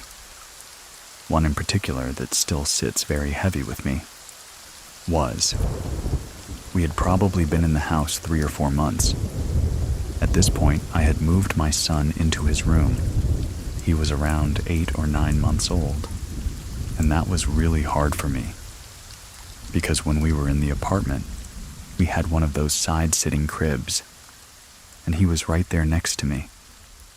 And the doctor was like, "Well, you need to get him in his own room, in his own crib, and just being in this new environment." It was difficult for me. So there were a lot of nights where I would wake up very easily from like the slightest noise, the slightest creak in the floor, anything like that.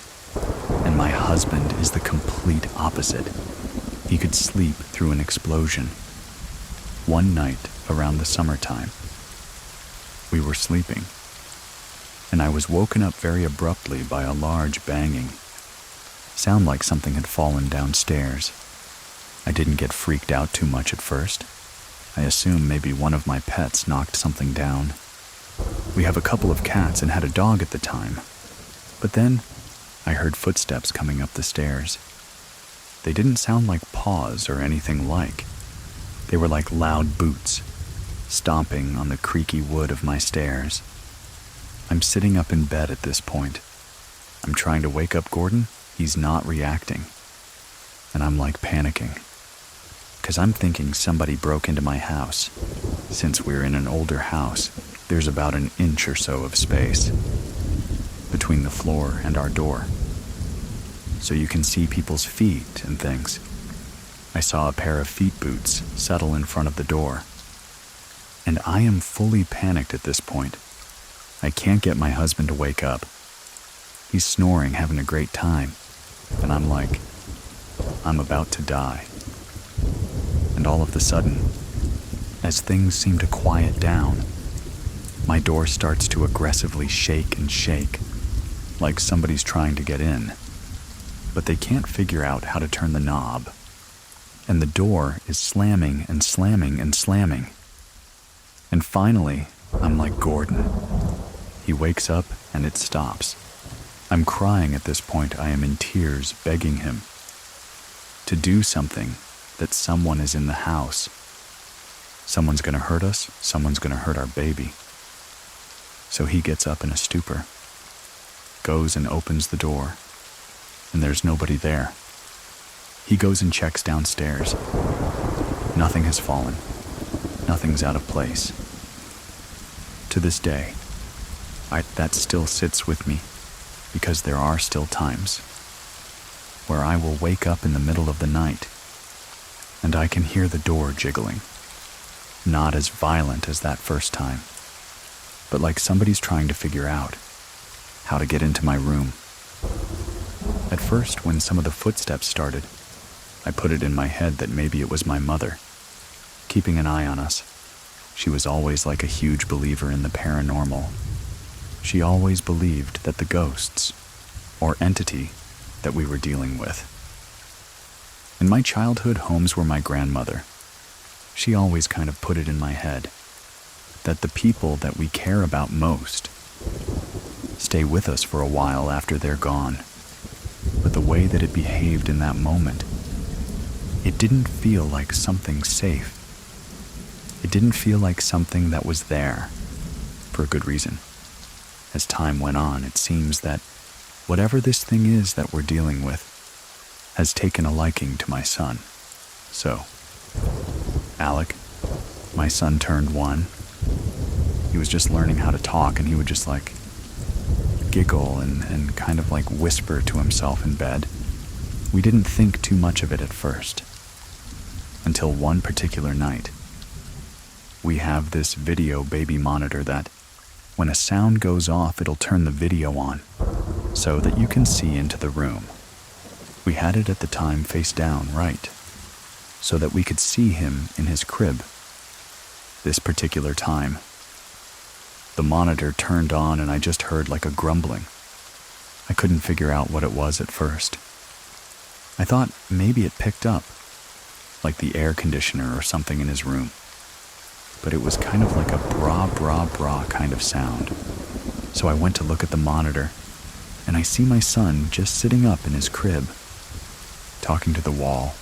He's giggling and whispering and having a babbly conversation with something in the wall.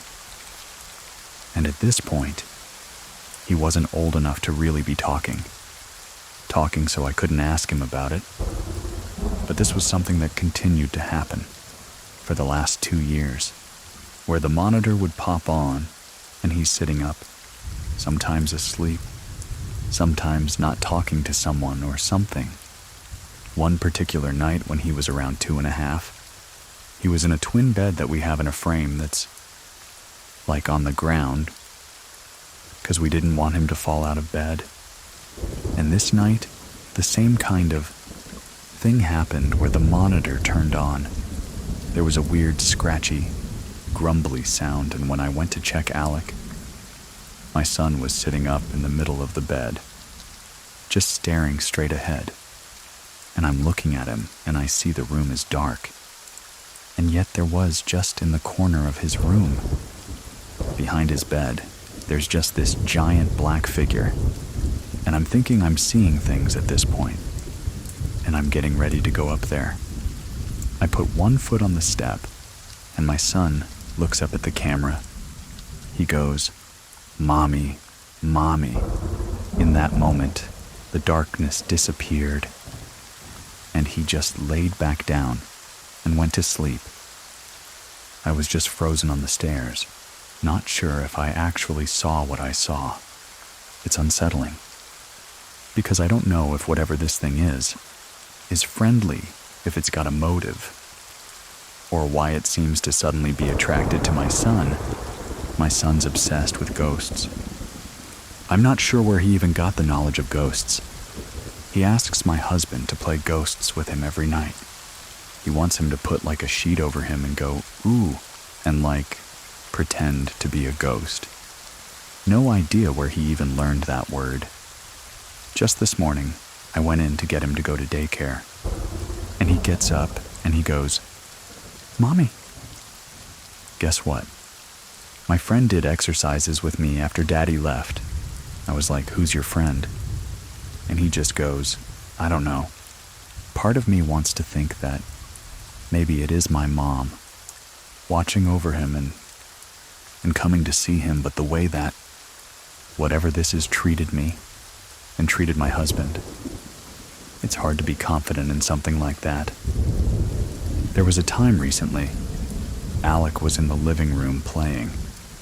We were cleaning up the kitchen. I had just let the dogs out the back door. I turned my back to where we have like their water bowl, and when I turned back, there was a dead mouse lying next to the water bowl, and I come up to it, and it's a mouse. And so I'm freaking out. I get my husband to come and look at it, and he's like, "This is stiff. This has been dead for a while. It looked like something had spit it up." But my dogs were outside. The only ones that could have possibly had a mouth big enough to transport this thing were not in the house. I had my husband throw it out. I go to open the back door to let the dogs back in, and there's another one in the exact same position, in the exact same state, right on the back step of my house. We clean that one up. The next day, there's another one in the exact same spot. I can't explain that either. One time, I was trying to get him out the door, and it got to the point where he was getting very, very upset. And I'm like, dude, we've got to go. We've got to go. You have a doctor's appointment. Like, we can't be late. And he got very upset. And he looked at me and he went, Mommy, no. And as he yelled, no, my bathroom door slammed shut. I've heard a lot in the past about how, like, ghosts will react to emotions of the people in the space that they are residing in. So I can't help but wonder if that was the ghost, taking his side to try to get me to leave him alone. But a lot of the times, when there are arguments happening in the house, or my son is throwing a fit, that door will slam. I don't know how to explain it. In my previous story, I had talked about the house that I lived in. It's on the same street, and at that time, when my mom and my aunt were fighting, the lights all shut off and things were slamming. And so part of me feels like it could be the same thing, where it seems like whatever it is reacts when there's a lot of negativity going on in the house, or negative emotions. Doesn't feel the same, if that makes sense. This whole street is just weird. There's been a lot of rumor between neighbors about seeing figures just standing across the street, looking into windows. Whatever we're all seeing don't seem to be aggressive or threatening, but they're there, watching. So I don't know if I made a mistake moving back here, moving back into this space, where I had once dealt with this stuff before. But that's a genuine fear of mine, and a genuine fear that I have now accidentally passed. Whatever this is from me to my son. If you haven't listened to it yet, you can find Sean's story by clicking on the link in the description of this episode, and if there, the story that you want to share with us. Head on over to truescarystory.com and fill out the form ad. Free. Listening is also available for our Scary Plus members. Links to everything are in the description of this episode. Thank you very much for listening. Keep it scary, everyone. See you soon. Please listen to the story, Our Home on Cursed Grounds. The house that we were living in was built in 1946. Strange, weird things were happening, from my grandfather all the way up to me. My grandfather, he was the first one to experience stuff. He was full-blood Cherokee Indian. So he was all about the native, the tales. His first experience, he was in the army. He would go outside, do the perimeter check. And he said one night, when he was close to the alley, he saw this dog that didn't have a head, but you can hear a bark. At the same time, he sees this dog. Something from under the ground wraps around his legs and does not want to let him go. So he started praying in Cherokee. He was a prayer warrior, for sure. It eventually let him go, and he went in the house. That was the very first incident he had. My aunt had a lot going on with her too. She said that she saw him in the yard walking around, and she called out to him. He wouldn't answer. She finally said, "Dad." And when he turned around, he had laser red, glowing eyes that looked at her and then looked away. And she ran in the house, and my grandfather, he was in the house making a sandwich in the kitchen. When my aunt was around 12 years old or so, it was about midnight or something like that. So it was dark, it was really late. He said that he saw something carrying my aunt. I don't know if it's a demon or if it was. Whatever it was carrying my aunt. My grandfather, he asked, "Who are you?" He was a medicine man also, so he was never afraid of things like that. He was our ghost buster, if you will. He asked it, "Who are you? What do you want with my daughter?" Whatever it was, That thing got spooked from my grandfather. He said, "You need to leave. You're not going anywhere with my daughter." Whatever it was left did not come back to that house. Anyway, my grandmother, she used to work at a daycare center that was like down the street from the house, and my aunt, she would help her. One night, she had sent my aunt back to the house to go get some extra towels and extra bibs to bring back to the daycare center. My mom was out with friends. My uncle was out with friends. The only person that was in the house was my aunt. When she went there, she went to the room, was getting towels and bibs. When she looked up in the mirror, there was some tall thing standing behind her and put its hand on her shoulder. She said that the hand looked like it had very long, talon-like nails. She couldn't move. She said it was really cold. She looked down and looked back in the mirror, and it was gone. She tried to get out of the room. The door wouldn't open, like it was locked, but from the outside, and there was a lock on the inside, but not on the outside. She heard my uncle come in, and she thought that my uncle was playing tricks on her, because that's what brothers do. He let her out and "I just got here. I don't know what, y'all. I just got here." That was it for that night. She went back to the daycare center with my grandmother. I've always been able to see things. Even when I was a little kid, my grandmother had a grandfather clock that had the glass door with pendulum. My cousin, my uncle, my aunt were staying with us for a little while. The adults got the rooms and the kids. Of course, I made a pallet on the floor in the living room. Sometimes I couldn't sleep, actually. That was a lot of the time I couldn't sleep. I would be up and just looking around. And when I was about 4 or 5 is when this happened. And it kept happening like all the time. I would see this lady in the pendulum area of the clock. She was like a Victorian lady, like she had the big poofy bun on top, and she had a Victorian lace dress that would button up all the way up the neck. She would always stare at me and smile. I remember one night, it was always between 2 and 3 in the morning, she actually held her hand out to me. She only did it one time. I don't know what that was about. I don't know if that was an ancestor. I don't know what that was. But I didn't feel threatened. I didn't feel. The kids are very susceptible to things like that. I never felt like it was bad. I was dating this person. That apparently was a very evil-spirited. You don't really recognize things. When you first get into a relationship with someone, you're just all lovey-dovey, and nothing can break y'all kind of thing.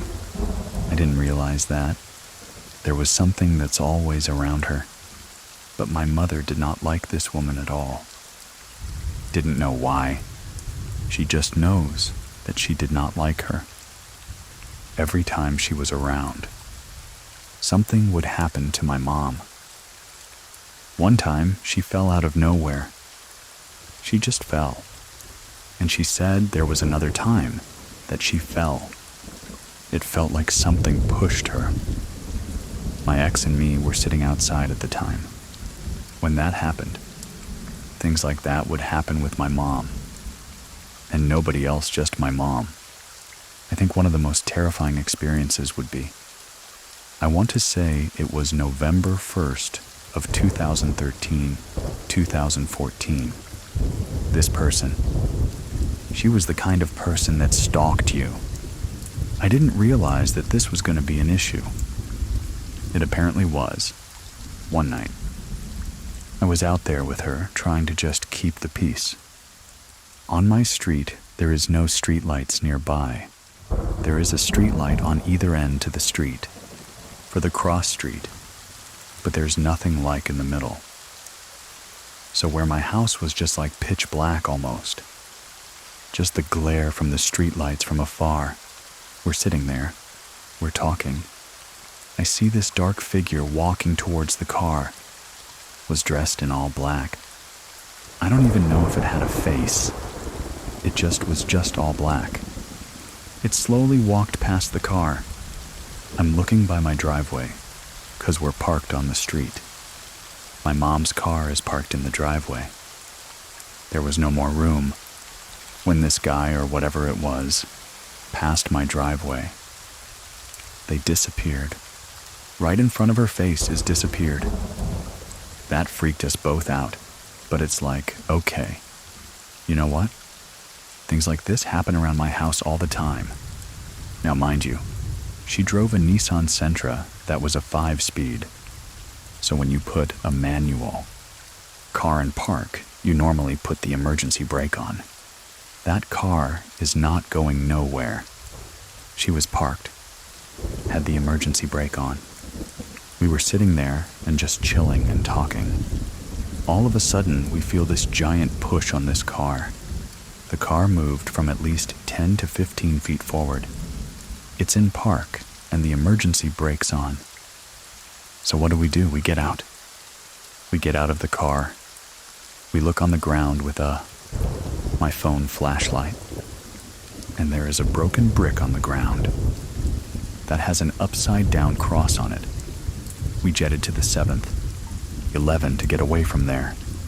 When we looked to the back of the car on the bumper, like something was underneath the car, pushing the car from the bumper. We drove back to my house, parked in the opposite direction. Now we pulled up. Everything that was on the ground was gone. The brick was gone. Both pieces of the brick was gone. Like somebody swept it up. I don't know who it was 2 a.m, but there was nothing on the ground. If someone was out, we would leave the dining room light on. Where the dining room was, it was catty corner to the front door. So you can see the light shining into the door. My front door was like about a 6.5-foot door, with a half-moon stained glass at the top. Now mind you, everyone in my house is about 5'3" at the most. There is no way that anyone in my family, in that house, could see out of that stained glass window. We're talking, starting to get into an argument. I looked to my left, which is where my door was, and I saw a dark figure in the stained glass. I blinked a few times to make sure I was seeing what I was seeing. It was there. I looked away. I was like, oh my God. She looked over there. She saw it too. Then I look back. It was gone, like nothing was there. I did not go in my house until daylight, 'cause I was not about to go and find out what that was. I've never seen something that scared me like that. There were times when me and my aunt would be sitting on the couch. Now mind you, this house, like I said, was built in 1946, so it didn't have central heat and air. It had a swamp cooler. It's the big thing that sits outside your house, and you have it connected to a water hose, or you water it every few hours. And it blows air like with a manual fan.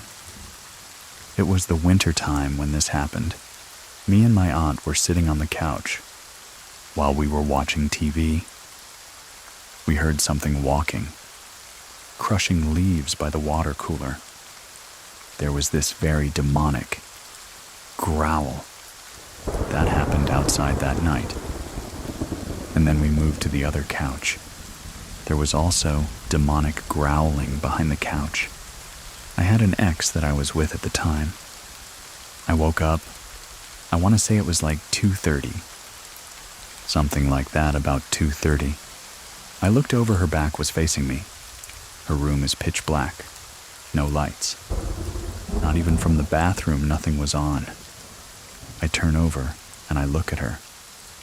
When I tell you her head, and only her head turned around to face me. When she faced me, Her eyes opened up and they were the same red, glowing eyes in my father had in Dallas. I got up, I went in the living room. It was dark. Her mother is there sitting in the dark and asked me, "What's the matter? You can't sleep." I said, "No, ma'am, I cannot."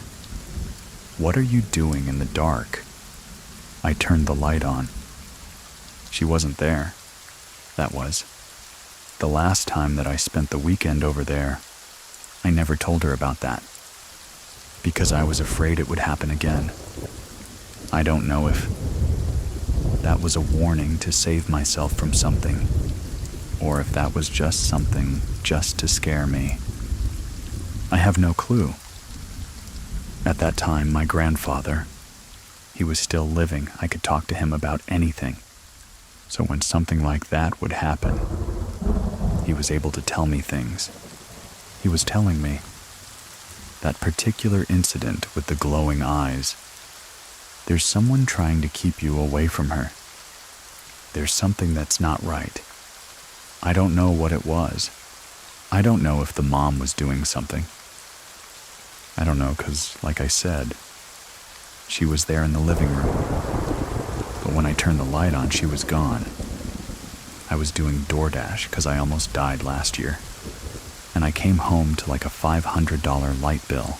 Being on a wound vac and trying to work is very bad, but I had to make money for my light bill. So my lights won't get cut off, because it was a summertime and in Texas. It's hot as hell here, like it prepares you for hell. I'm doing the DoorDash thing, right? I have my brother with me. My wife was with me, and she was in the front seat. He was in the back seat. I want to say we were in Roanoke, Texas. Because we do DoorDash, it takes you wherever. That's where the money is. That's where I'm gonna go. I had just dropped off at someone's house, and we were leaving to go back to civilization on this pitch black road. There was one street light way down, right before you gone into the highway. I saw this dark figure all in black. I want to say the figure was really tall and slender. It had no face. This one had no face. It was just a black void. If you will, it was just like contorting. Like the head was like the head, but had no face. Was moving around, contorting in the legs. My wife saw it also. We both looked at it. Like you see those horror movies where bones are cracking and stuff. That's what it was doing, standing up. Walking, but contorted at the same time. When I passed it, it disappeared. I said, "Babe, did you see that she started praying her prayers?" I'm just so glad that I didn't have car trouble. I think my grandfather gave me, along with God, of course, the gift of dreams. Because I have dreams about things that are gonna happen. Some of the things that I've dreamt have happened, because it kind of feels like deja vu in a way. If I dream something, it's probably gonna happen, like within the next month or so. I guess the warning dreams, maybe premonition dreams look like that. I've always been very cautious. My grandfather, he always said, if you see something, something follows you. You just walk away. That was always a rule of thumb with us. If we see something, just walk away. Just pretend like it's not there. Pray it'll go away eventually. My grandfather, he raised me from 6 to 18, so I lived in the trailer park with him and my step-grandmother. That night we were having a Halloween party. It was late, we decided to go for a walk on the Trinity River Bridge. Now at that time they had blew up half of the bridge because they were repairing it. So there was like a giant space in between one end to the other. That night we all decided to go out there, chill out for a little bit. It was like midnight. Where the bridge is, it's woods on both sides, like woods and the river. We're there, we hear something. We like, okay, We're leaving. We're going back. We started walking back, and all of a sudden, you hear rustling in the bushes again. Then it moves to the other side, and it goes back to the other side, and goes to the other side. We ran back to where the party was, 'cause, yeah. No, it was Halloween. It was the weekend. We were sitting outside in my friend's house, and all of a sudden, one of my other friend, freaked out. He ran like he made a beeline to the bushes. He stayed in there for a little bit. Some other friend went to go get him. And something happened to him in those bushes. Because when my other friend had brought him out, he had to hold him up with his arm around his neck and hold him up and walk him back to the house. He had his head down while he was walking to the house. When he looked up at me, and only I saw it, he had the same red, glowing eyes. Fast forward a few hours later, everything calms down. My friend's window curtains was open. I took a picture of the boys, sitting in front of the window. Now, when I took this picture, it was the 3 boys, and then for whatever reason, my friend had a digital clock that stopped working. Like it started blinking. It was blinking 11:34 upside down. 11:34 upside down spells hell. Okay, I take the picture. Everything's good a few days later. I get to develop the pictures. That picture that I took of the 3 of them had the clock in the picture that said hill. And there was somebody's face in his window. The guy had been about 6'2". Adumuna. I don't know if it was somebody just being a peep, and Tom or what, but I know that when I looked in the lens.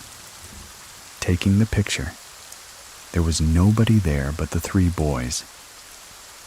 A couple died in our house. It was an older couple. Now, I don't know if they are the ones that are haunting it. I'm pretty sure it's gotta be something more demonic. Because demonic growling. Seeing that big old shadow person in the door, that doesn't seem like peaceful to me. That's why it freaks me out. When there's an open door or an open window, and it's dark outside, like a closet, and all closets have to be closed, I will not sleep with a door open. It has to be closed, a window, especially at nighttime, needs to be closed. The curtains need to be drawn. I don't want to see outside, and I don't want nothing to see me inside. To share your own story with us, head on over to TrueScaryStory.com and fill out the form. And if you know of someone who might like this too, make sure you send it to them. To support our show and listen without ads, try out Scary Plus. It's free for 2 weeks and then $4.99 a month, and you can cancel whenever you want. It's over on scaryplus.com. Anyway, thank you very much for listening. Keep it scary, everyone. See you soon. Please listen to the story, The Man in the Green Hat, A Lifetime of Haunting. Some people live in haunted houses. But what if the hauntings follow you everywhere? From sleep paralysis to ghostly whispers. Something has always been watching him. My name is Edwin, and here is Ted's true scary story. My name is Ted. I'm from Vietnam, and I came here when I was a teenager. I was 13. I'm from Orange County, California. It already started when I was in high school, in the early to mid-2000s. We lived in an apartment for low-income folks. And really the first time editing the I've experienced was one afternoon when, after I got home from school, usually my parents will be at work. My siblings, they will be at school. So I will be home by myself for a couple of hours. In this apartment, once you walk in, you hit the living room first. And then on your left side, you see the kitchen window. And on the right side is a hallway to the bedroom. I came home and I heard water running in the kitchen, and I heard the opening and closing of the kitchen cupboard, thinking, maybe it's my mom. Sometimes she would come home early. I turned right into the hallway to go to the bedroom, just to take a nap after school. And I yelled out to my mom, who say, "Hey, can you wake me up in a couple hours?" And I heard her reply. It was a raspy female voice. "Okay, Con. Okay, my son in Vietnamese." Voice was raspy, so I thought, maybe she's sick and she must have a cough. And that's why she was raspy.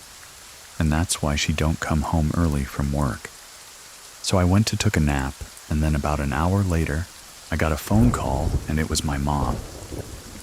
So I answered it, and she said, "Hey, what did you want to eat?" Because she had to stay late at work, and she was not going to go to cook dinner.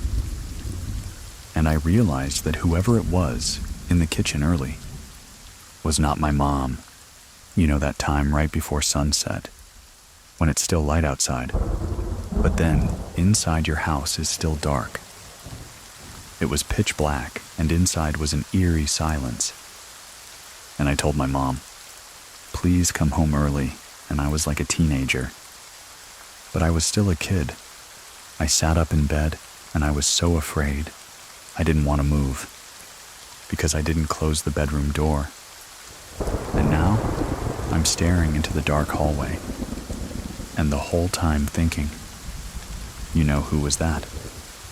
Thankfully, my dad came home only 20 minutes later, and I asked everyone in the house, did anyone come home earlier? And no one said that they did. Just chalked it up to my imagination. But it left a nagging feeling that it was something more than that.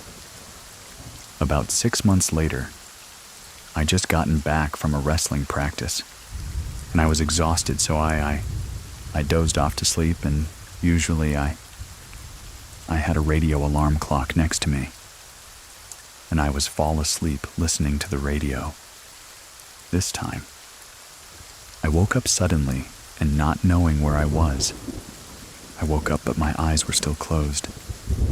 I heard there's music playing from the radio, and I remember I left the radio on when I went to sleep. I realized I must be in bed, so I opened my eyes, and I could no longer hear the song, and I was staring at the ceiling, unable to move. So I yelled out, "Mama." I could only hear the sound in my head, because my mouth wouldn't open. So I closed my eyes for a moment, and I heard the song. Song was on radio, so I knew that I was in bed. And also I know I was awake, but I could not move, so I opened my eyes, looked at the ceiling, and I could not move, and I couldn't hear the song anymore. So I kept doing that. I don't know how long. It felt very long. I felt my arms and my legs moving finally. So I was like, yes, I'm finally awake, and I was sleeping on the edge of the bed. So I thought, if I turn over and I fell down, it hurts, but then I would wake up. So I try moving my arms and my legs over, and I turn over, and I felt my body falling, and I felt the thud as it hit the floor, and I felt the shock and the pain of it. I must be awake by now, so I opened my eyes, and I'm still back in bed looking at the ceiling. I tried again. I tried falling off the bed again, and it kept doing it, and I was stuck in a nightmare. But a few times, I finally woke up. When I woke up, I couldn't trust that I was really awake. I was sweating so much, and it was that cold sweat, and my shirt was damp with sweat, and my heart was racing. That was the first time that I truly felt afraid. Is fear being locked inside your own body? Shortly after that, I had my first vivid or lucid dream. In my dream, I was at home, but nobody else was there, and the layout of the apartment I was in in the dream. It was the same layout, but the furniture was different. It was older, it was dustier. I walked out from my bedroom to the hallway, and there was a fallen mirror there, with a diagonal crack on it. I walked in front of it, and I saw the reflection of a little Caucasian boy with a bowl-cut blonde hair and blue eyes. I said to myself, "This isn't real. I must be dreaming." I woke up, and it was the first time that I realized. I could tell that when I'm in a dream or not. And it was one of those weird dreams. The next time I had another weird dream. I was floating around the apartment. This time the furniture in the room was in. The house was also different than the previous dream. I was floating around. I wasn't walking. I went through the kitchen. I went through the sliding door in the kitchen to the backyard, and immediately I came face to face with a darker-skinned Hispanic and Native American man. No, he didn't look scary or anything, but he said, "What are you doing in my house?" And they're very confused with a very loud voice, like I could hear in my head. I was shocked, I could hear him, and I could see his face. And I woke up sweating again, and I was like, okay, maybe I was a spirit back in the day or something. It felt like that. Everything that has happened so far. It was all in my dreams. So I just thought again, and I wanted to have a very active imagination. It's just, silly dreams. And then a few months later, one night I was taking a shower, and then I felt someone watching me. So I cleaned the shambles from a face, and I looked out through the frosted bathroom. Sliding door. It was a male figure. He was in a light blue buttoned shirt and tan slacks, pulled up way past his belly, and a green hard hat. Very official looking. So I was like, oh, my God, someone is in the bathroom with me. So I slid open the frosted door. No one was there. I stood there for a moment. I'm saying I must have imagined the whole thing. I was so scared, I didn't even finish showering. I just rinsed off and dried up. And I ran out into my room that night. My dad told me that my paternal grandfather is dead. He passed away in Vietnam. At that time, I turned on Yahoo Messenger to communicate with the family in Vietnam, find out what happened, and then, a few days later, we watched the funeral procession on the internet. A few weeks later, we got a DVD from Vietnam, from the funeral, and we all watched it. And at the end of the video, there was a slideshow showing all the photos of my grandfather. During the slideshow, a picture popped up, and I had to pause the DVD because it was a picture of him in his youth. Volunteer uniform, light blue button shirt, tan slacks, and a green wide jungle hat. I couldn't believe it. My whole family is Catholic, but they do not believe in ghosts or demons or anything, because it's the house of God, and God wouldn't let any supernatural things happening. Just talking about it was not looked favorably upon. So I calculated what time that I saw that figure, and it was a few minutes after he passed in Vietnam.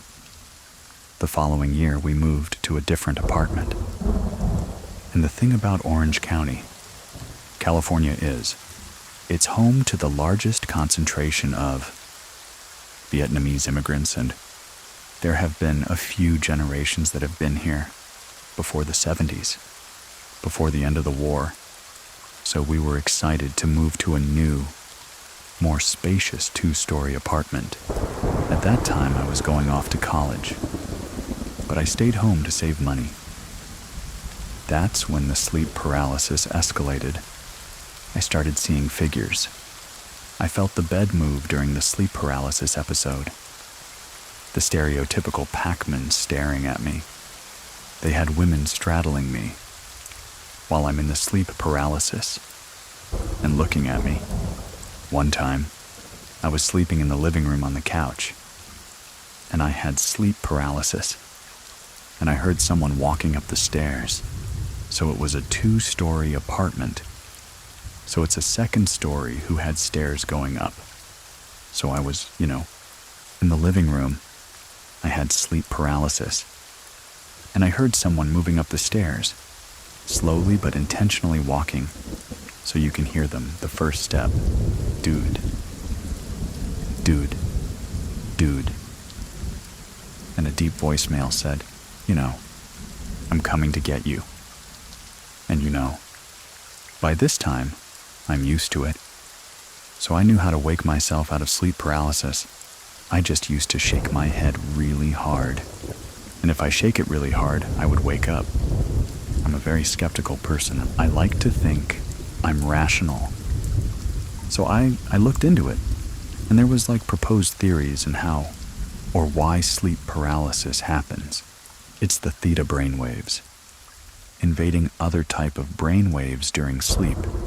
And normally your body is paralyzed, so you don't act out your dreams.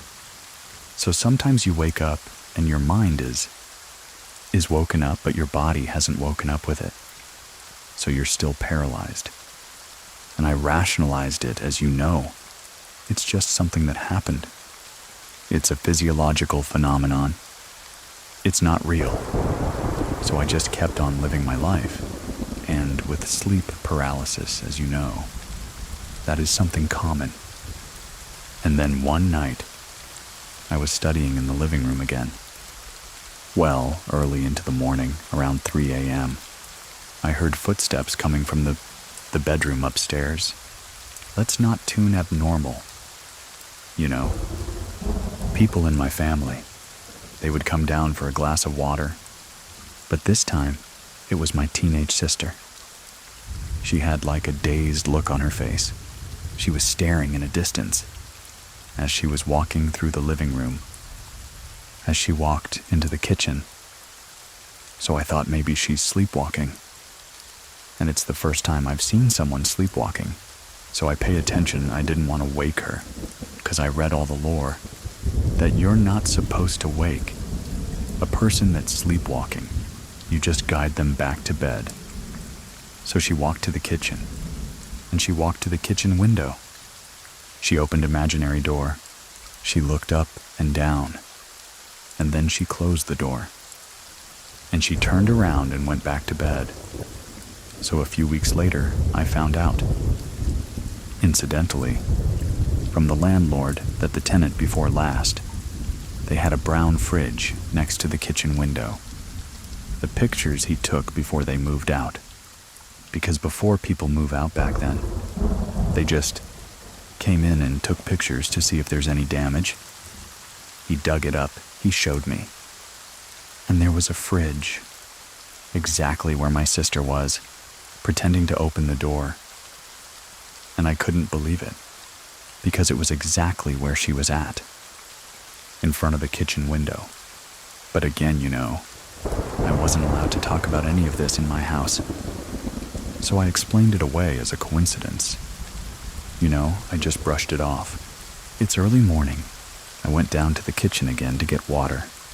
As I turned a corner into the kitchen, I saw someone sitting there in the dark, at the kitchen table, and the figure looked like my dad. I was like, "Hey, Dad, what are you doing awake?" He didn't answer me. "Oh yeah, I got some water," went back up, and the door to my parents' bedroom was open. I was drinking water, and I looked in, and I saw my parents sleeping in there, so I stopped. I turned on the light, and I ran downstairs. Of course there was nobody there. Another late-night study, and I was laying on the sofa with a laptop on my chest, after an hour in that position. And my back was hurting a little bit, so I I set up to put my laptop on the coffee table, and just before I put it down, the table slipped like a good foot away from me. And the coffee table it was not too heavy, but it was heavy. I just held a laptop in my hands, and I was like, I froze. I'm trying to process what happened. In California, earthquakes aren't that uncommon. So I explained it away as an earthquake, you know. But I knew that it was an earthquake. The whole apartment, everything would be shaken and moved. And not just one coffee table. So now I'm 2 years into college. We welcome into addition to our house. My baby sister was born. She was the joy of our lives. And I love taking care of her and spending time with her. When she was 2, I was taking care of her one morning. And we were alone in the 2-story apartment. And after giving her a bath and I put clothes on her, I was going to take her downstairs to get something to eat. And I had turned a corner. And I was a couple of steps down the stairs, and she was about to go with me, when she's turned back to look at the bedroom hallway, and she said, "Hey, look, there's a lady there." So I just grabbed her and I just booked it downstairs. Again, I played it out as her imagination, and I didn't want to acknowledge it. Shortly thereafter, we had a roommate. He was a son of a family friend. So he came in to study, so we gave him a place to stay. He shared a bedroom with me. Now, the whole time, there was always something going on in the room that I slept in. Things like feeling being watched, waking up feeling someone sitting in the bed, with a depression in the mattress, and especially the door opening on its own. So outside of this bedroom is a bedroom hallway, and there was a loose piece of floorboard right outside of it. So if you walk slowly, you would hear the creak of the floorboard. At around 3 or 4 a.m., almost every single night, I would hear the floorboard creaking. And again, I just explained this as you know. Someone in my family, just probably waking up to get some water. But the door kept opening by itself around 3 or 4 a.m. every night. 'Cause I would just wake up with the door open, even though I remember closing the door before I go to sleep. I asked everyone if they opened the door to check on us during the night, and nobody said they did. I tried to rule out any physical explanation. We closed the window, so there's no draft. That was pulling the door open from outside. We changed the locks, we changed the door. Then we changed the hole in the door frame, where the locking mechanism goes in. So basically we changed the whole thing. Sort of changing the frame cause. You know, it was a rented apartment, but the door kept opening. And so one night, we were up in bed. He was in his bed, I was in my bed. We were each on our laptop. And then we heard the door handle turning. We looked to see who's checking on us, but the door creaked open, and the door had no turn back. There was nobody there. The door was in this place, and you had to turn the handle and push to open it. Finally, I got up and I closed the door and I locked it. Then I was convinced that there was no explanation for a lot of stuff. That was happening. The first EVP that we captured, my roommate was an amateur rapper. He would write and record a song. It was like a whole thing in the late 2000s. One afternoon I came back from class, and I saw him laying in his bed with his headphones on, editing his songs. This time he was staring at his laptop, and his face was like flushed, like he was like red, and he looked shocked. So he told me to come here, put your headphone on and listen to this. So he had his audio playback open, and I saw the different spikes of his voice. On the audiogram, before those specks of his voice, there was one single spike. So he played it. The voice of an older man in Vietnamese rang land, "Witches keep going." And he was visibly scared. And I didn't know what EVP was so surreal at that time. So I put a recorder in my room later and went to school. I made sure that all the doors were closed. All the window was closed. There was no one at home during the day. That people either went to work, or went to school. So I got home that day and I listened to the playback. 4 hours of static nothing. I'm in the middle of doing math. I heard an older lady laughing. I guess from her age, she was a middle-aged lady. Again, I tried to rationalize it right. Maybe it was the sound from outside. But I checked with the neighbors. At that time, there was nobody around anyway. Went to school and went to work. It was weird, so I didn't try to record anything else. One night, I woke up in the middle of sleep, and I knew I was having sleep paralysis. I was laying on my side and was looking at my roommate. I said I couldn't see his face, because there was a pale white legs in front of it, belonging to a girl, and she wasn't my sister, because her legs and thighs were not as thin as my sister's. I put white legs and it turned around. It started to bend down. I closed my eyes, because I knew whoever it was bent down to look at me. I pretended to be asleep, but I could feel the eyes looking at me. And I woke up, and I saw my roommate laying on his side, looking at me, and I could tell that he saw her too, because he was scared. But he just turned away towards his wall and went back to sleep. Eventually, he found a place on his own and he moved out. I moved to the other bedroom with my little brother. On the wall, there was a heavy wooden cross, a good 10 pounds, and it was right where I slept. So it was right on top of my head. One night I was sleeping, and suddenly I heard someone yell in my left ear, "Tan." That's my Vietnamese name. I just jolted awake just as a reaction. I put my hands up. As I put my hands up, the cross fell into my hand. They pushed into my head. It hurt. I looked at my little brother, and he was sleeping. So if someone was really there, it would have hurt him. It was really loud, either in my ears or in my head. I was confused. There was a little bit of adrenaline too, because I woke up and something fell in my head. I put a cross on the table and put a pillow over my head and went back to sleep and try not to think about what happened. In Ikibindokus, we, the whole family, went back to Vietnam to visit our relatives. For the first time. It's been like almost 10 years now. They always had a little vacation. I went to the Buddhist temple, where my grandfather's ashes were kept.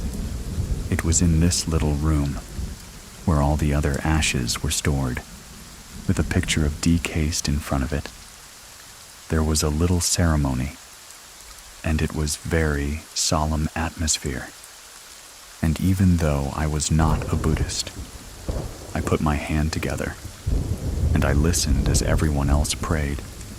I was in the first row, and then suddenly I felt numb, like I was in sleep paralysis. But then while I was awake, I was unable to move, and I felt I was trapped in my own mind and in my own body. My eyes became blurry, and I saw a figure in the tan slacks and the blue shirt and the green hat again. He was standing where my grandfather was standing, and I couldn't see his face, but I saw his outline. I was shocked and emotional. I snapped out of it. I couldn't see him anymore. I turned over to my uncle that was standing next to me, and I said, "Hey, I see Grandpa." And he just nodded. It was more natural to accept the paranormal in Buddhism.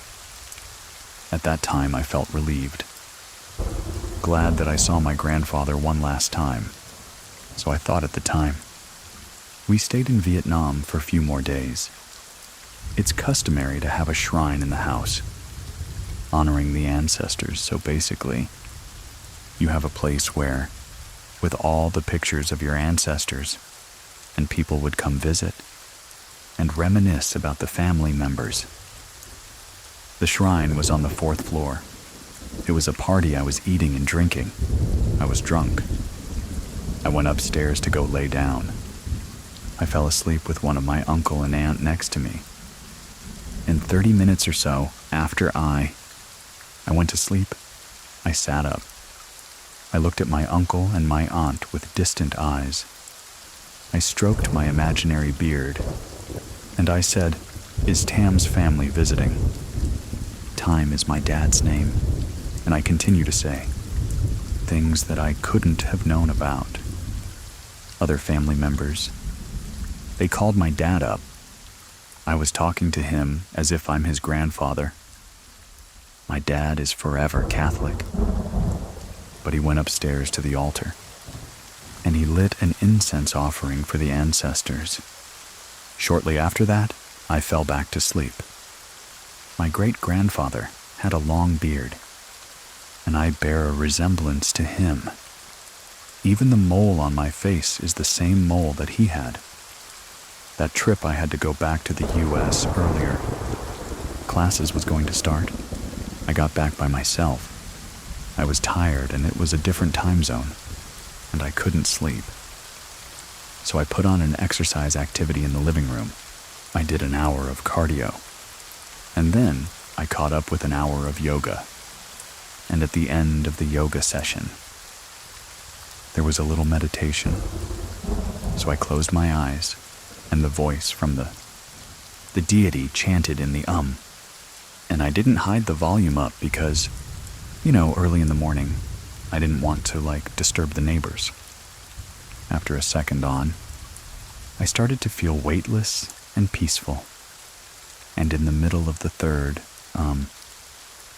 I felt a hot breath on my right ear, and I heard loud whispers of multiple voices. It lasted for maybe half a second, and when I opened my eyes and I saw no one around me, I was still a little disoriented from the meditation. I tried to recollect what just happened. Did I really hear whispers? So I called my friend. I told him I'm going to sleep over at his house. I've seen enough scary movies. It's a bad idea. The other person that believed was my little sister. The one that was sleepwalking. She came home one night. Besides, she's the one in college now. She was parked in the car and she was outside. And she saw my dad washing dishes through the window on the 2nd floor. And she came up and she asked him, "Hey, was your sister here?" My aunt. And he said, "No. It's late and she's probably at home." Why would she be here? And she told him that. "I saw you washing dishes by the window." And there was an older woman with white hair and a bun. Standing behind you, he became defensive. And I told her to stop watching scary movies and imagining things. Eventually, I moved out of the apartment, so I would come back sometimes to have a sleepover.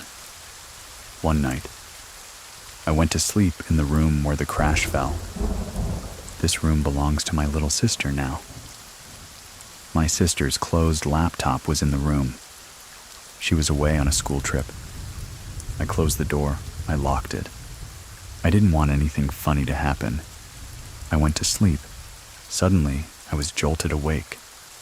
Loud music was playing. I turned on the light and the laptop was open. YouTube was on, and I told myself it was impossible. First of all, the laptop was closed, even if I was sleepwalking. I didn't know her password to log in. Whoever it was, want to play a prank with me? Or wants to know that, hey, welcome back? Eventually we moved out. I found out that it was not the apartment. It was me. So I moved on to professional school in another country. But my first day there, I was so tired. I just crashed on the bed. I didn't care if the bed was dirty or not. I just crashed. I was so exhausted. I opened my eyes to another sleep paralysis episode. I couldn't move. And I heard the door creaking open. It was an Asian woman. She was wearing those Chinese flowery pajamas, and she was young with a bowl-cut hair. She floated around my luggage. She went around it. Then she straddled me to put her legs on top of me. And she looked at me. We were having a staring contest. Her face was pale white. She didn't look evil. She was more like mischievous. She smiled at me. I smiled at her. I blinked twice. She blinked twice. Then she just cocked her head back and I could hear her laugh in my head. Then she got off me, and then I closed my eyes. The next morning, I told my flatmates what happened, and surprisingly, they were supportive. And they offered to switch rooms with me. And then I dug up the history of the town we lived in. And sure enough, there was a sizable Chinese immigrant population there. So, a year went on, I was in graduate school. One night I dozed off after studying for 14 hours. And you know, if you're in graduate school, you're studying full-time for 16 hours a day. I remember it was a Thursday night when I went to sleep. And on Friday at around 2 a.m., I woke up with an uneasy feeling. And I opened my eyes, and I saw a pair of skinny girl legs, and asked myself, oh my God, it's the same strip reality episode. And I looked up to see who it was. I realized if I could look up, I'm not having sleep paralysis, I'm awake. And I looked up, and it was my classmate Macy. And she whispered Ted. And like a pillar of smoke, she just withered away. I sat right up because I could not believe. I just hallucinated someone in my class. So I went out for a drink of water to calm my nerves. I came back in to go to sleep, and there was a heaviness in the room, like the room was under high pressure. It was suffocating. So I turned on the fan and I opened the balcony door. I felt the same heaviness in the room. I just got up to the living room to study, and by 9, I was exhausted, because I would have been up 28 hours already. My cell phone rang, and it was my other friend. Jenny told me that her roommate, Macy, passed away in her sleep. Macy passed at around 1 a.m., and I saw her at 2. I can still see her in my head. A couple weeks later, I had another lucid dream. I was driving a bus, with all of my extended family in the back. So I parked the bus at a roadside shack, and I told everyone, hey, wait here. I went to check out the location of this shack right. I stepped off the bus into the muddy ground.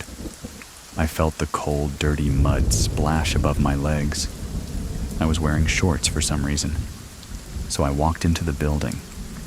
Behind the shack, there was a courtyard, and there was a couple rows of benches, and a few old Asian men were sitting there. I recognized the old man in the tan slacks, and the green hat. It was my grandfather.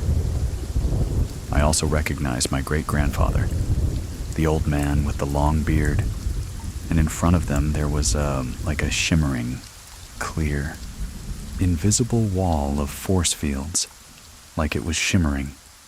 So I walked close to this barrier, and I pushed on it, and I felt the sting in my hand like a needle jab. But at the same time as I pushed on it, I felt it pulling me in, and I asked my grandfather that, hey, "What are you doing here? You're dead." Hatches laughed, and the rest of them laughed too. Slowly, the benches with them started retreating back into the distance.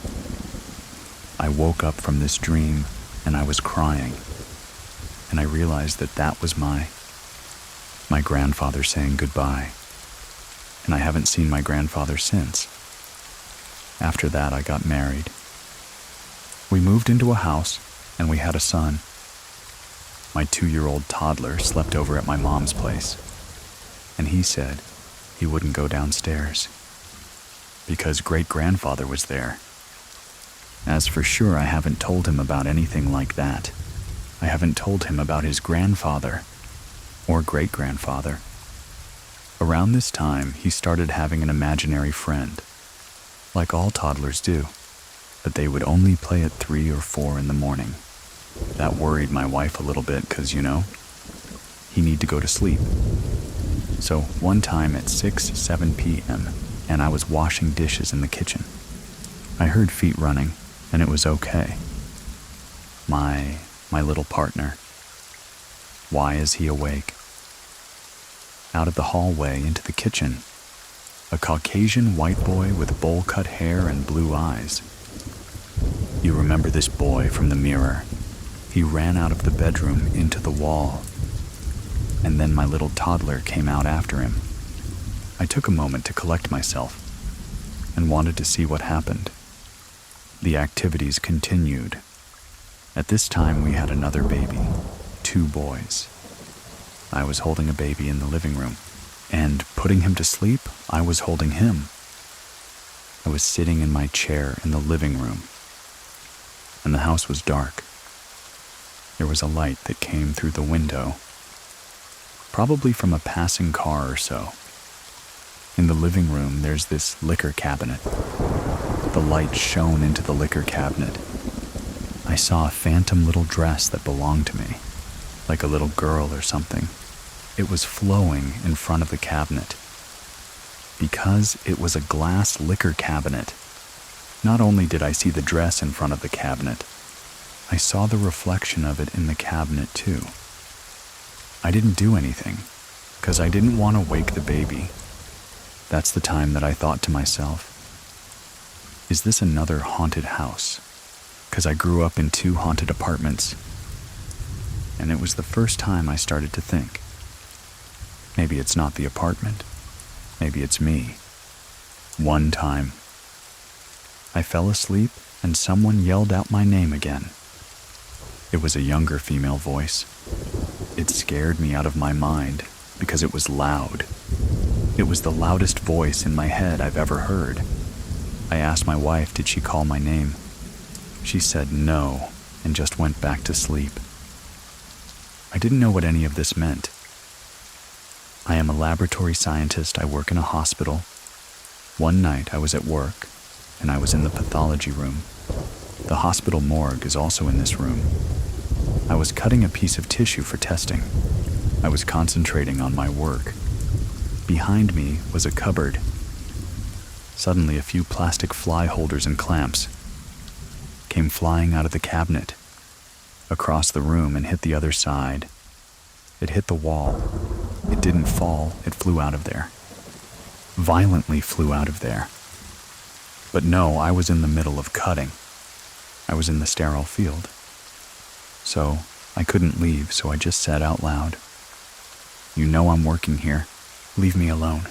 I finished up as quickly as I could, and I ran out of there. One night I have a checklist in my head of what I needed to do. So I'm totally in the zone going on to the next task. I opened the refrigerator with the glass door to retrieve a unit of blood. I got it, and I swung the door closed. In the reflection in the corner of the room, there was a shadow figure. It is solid black, wearing black scrubs, sitting on the counter in the corner behind me, crossing his arms and looking down. His whole body was black. I didn't process what I saw until a couple seconds later. I turned around, and there was no one in there. I was the only person there, I just dropped everything. I just ran outside. I tell my coworker what just happened. Before this, I would just see the phantom lab coat swinging in my career for vision, or occasionally I heard the disembodied voices or someone calling my name. But this is the first time that I saw the shadow figure. Usually when I do something tedious, I would have my headphones on. I would listen to music or podcast. I took my headphone out, went to the bathroom. I put it on the keyboard. I came back to the bathroom and I looked for my headphones. It wasn't there, and I looked all over. I turned the keyboard upside down. I looked in the drawer. I looked on the floor. Did I drop it? I asked my other coworker in the room if she was playing with me, and she hid my headphone. She said no, she was in her corner, so she went out, and I just spoke out loud. I said, "Hey, can you not mess with me? I'm at work," and returned my headphone. I got out of the room, so both of us went out. I went to get some water too. 3 minutes later, I came back and the headphones was on the keyboard, exactly where I left it. And remember, I turned the keyboard upside down to look for it. I've had this recurring dream where I was in the Vietnamese countryside. I was in one of the villages. In the kitchen. It was not a modern kitchen that we used to. It was a shack kitchen. There's a kitchen in the shack, basically. And it was a wood fire in the kitchen. I would dream I would help out with the cooking, stoking the fire, butchering the meat. And I remember reaching into the crevice. On the side of the stove, I can still see it. It was a darkened, half-burnt piece of wood with a fault crack at a handle. So at the handle, there's a crack, just to move the firewood around. And we wake up and not think too much about it. It's just another recurring dream. So it went to one of my trips back to Vietnam. That's one time we went to an ancestral home of a distant branch of my family. It was in the countryside, and it was a bit of a drive outside the city. It's a big property. I got to the kitchen, and it was the same shack kitchen. I had a surreal moment. I just stopped there, and I looked around. It was the exact same layout. The shelf was exactly the same. I felt a little lightheaded, and my arms and legs were weak, 'cause could not believe that I saw this in my dream. Degero is when you had a feeling that you've done this before, but I knew exactly what this was. I know the kitchen. I went to the stove. I bent down. I stuck my hand in the crevice. I pulled out the same half-burnt stick with a fork, crack at the handle. This was not a coincidence. I didn't share this with the rest of the family for nobody believed. Another dream I had.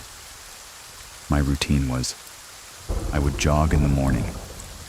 One time, I woke up to find one of my uncles standing next to me and put his hand on my chest and tell me to stay home. No, I don't need to run today. He looked just like my uncle, but the only difference, he had a thick mustache. It didn't make sense if he was living in Vietnam. Why would he be here in the US with me? I called and I talked to my aunt's uncle in Vietnam. I found out that my uncle was the youngest in the family. My grandma had a miscarriage after having him, and it was a boy. My aunt told me that it could have been him. The uncle that my grandma had had a miscarriage, and then a few months later, someone in my neighborhood was taking her dogs out for a jog. She was run over by a car whose driver ran a stop sign. I wanted to make the connection. But the timing of the day was off. I drop in the morning. This accident happened in the afternoon. Later, I realized that if I was destined to get run over that morning, but stay in bed instead. Then maybe no one else had to take my place, and there would be no accident at all. But yeah, that's conjecture. I dreamed about a family of 4, playing on the side of a house. It was a Caucasian family. There was a green convertible. Personal driving, it was one of those old car AGTO, and they were writing their initials in the year, in the wet concrete on the side of the house. I didn't see what they were writing, but I know that's what they were doing. What else would you write in concrete? And it was a recurring dream. I didn't pay much attention to it, because it's just a dream. Sometime later in real life, we were looking to buy a house, and the housing market in 21 was very bad. Then one afternoon, after putting our names down at 2 different houses, with very low hope we went back home. And on the way, we had passed by this house with an open house sign, and I told my wife, you know what? Let's just go in, let's try our luck. Went into the house, and I went out by myself. And I got to the side of the house, and just like when I was in that kitchen, I stopped. I was shaking. There it is, the green convertible, GTO. I walked to the side of the garage, and I saw the initials and the year in concrete. All of a sudden, it's like a rush of intensity. I felt everything. I felt the happiness. I felt the nostalgia. I felt a laughter. I felt a shiver, despite all the emotion that the property has experienced. It shared some of that with me. So the realtor revealed that the owners retired and wanted to move to the United States and needed to sell his house. Usually you need to outbid the other buyer. The price would just go up. However, the realtor told me that she was just instructed by the owner, just before we showed up, to settle for $20,000 over the asking price. So that's what we did. We offered $20,000 above asking price, and we got the house.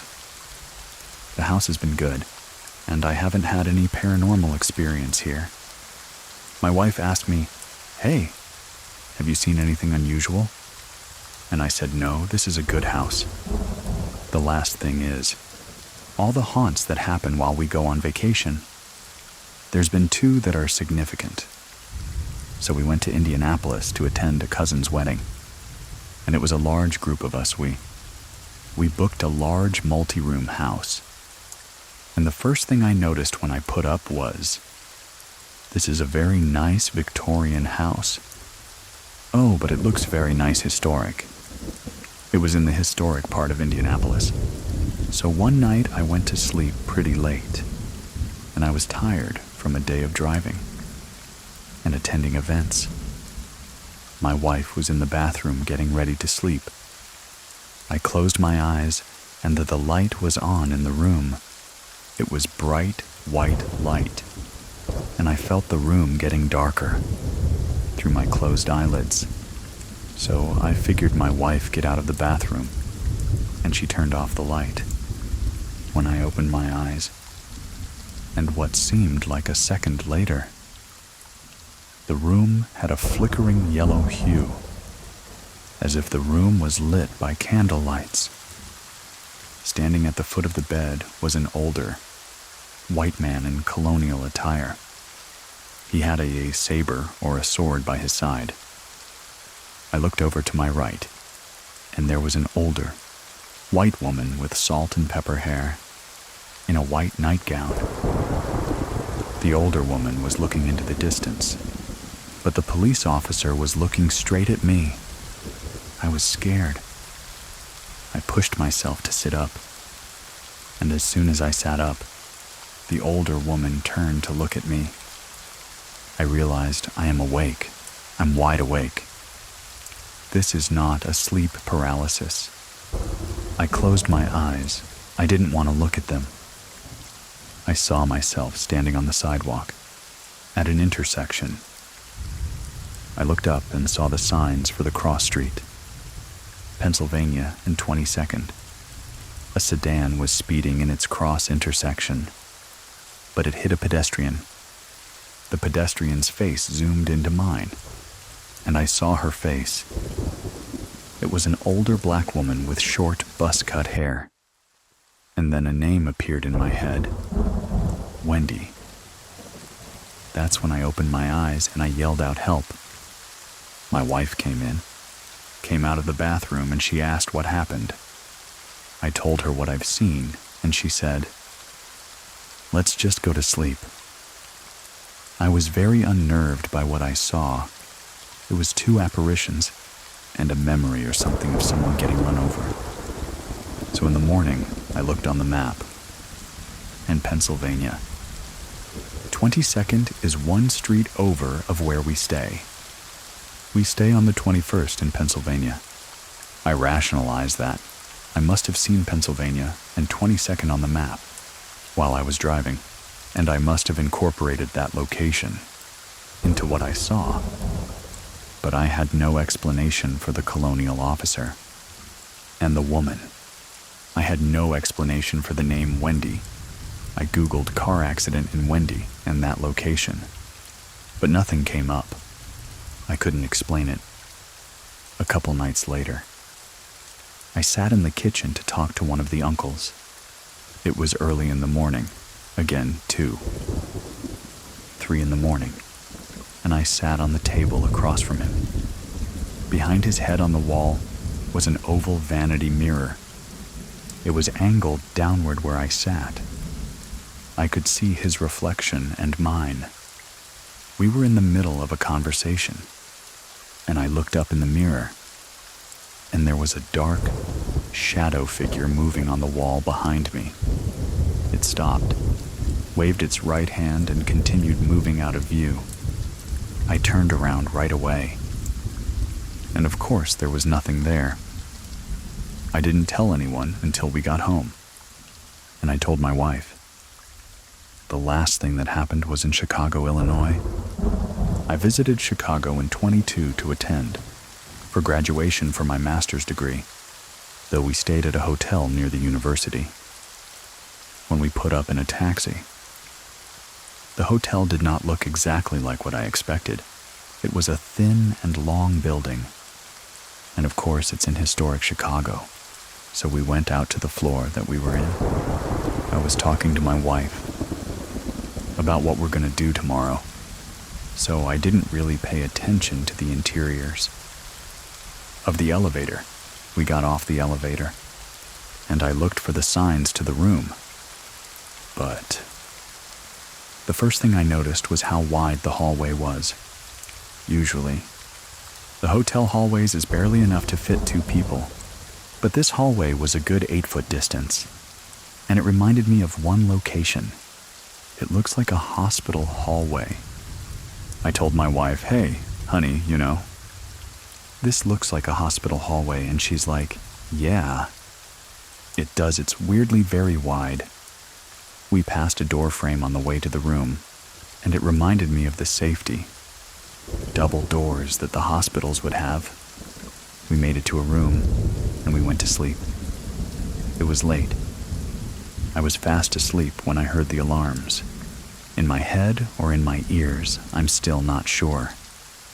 In the background, I heard people talking, yelling. I woke up to this noise. I opened my eyes then, and the monitor alarm was gone. But the background talking noise, it echoed for like a good second before it disappeared. In the morning, I told my wife, hey, I rationalized to my wife that the air vent must have carried the voices of people talking in the other rooms, and I must have gotten woken up by then. We got up, we went to breakfast in the lobby, so we got in the elevator to go down. This time I was fresh. I was awake. I read the poster that was on the elevator. So this hotel used to be the Cook County Hospital. It's one of the first hospitals established in Chicago. It's a Civil War hospital. They had the first medical internship, and I'm a blood bank and transfusion specialist. And Cook County is the first hospital with the first institutional blood bank in the whole world. I read about it, but I never looked up what the hospital looked like. The wide hallway, the monitor alarm, the people speaking. It made sense then that I would hear it. I didn't feel scared. I felt emotional as a fanboy, basically, because I was in a historic location. I had to have a moment with myself to realize internally that it's not all these places. It's probably me. Growing up with passive family, where we don't talk about these things, it's hard for me to come to that realization.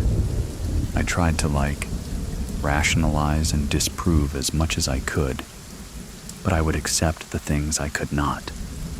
With paranormal activities, you'll only get it if it happens to you. Auditory apparitions. They're fine as long as they don't make a noise. It's the ones that talk to you that's extra scary. Because the second sense of hearing is more of a confirmation that this is real. This is happening. When you have two or more senses confirming that it's happening, it's no longer something subconscious. It's real. It's conscious. Just a side note here.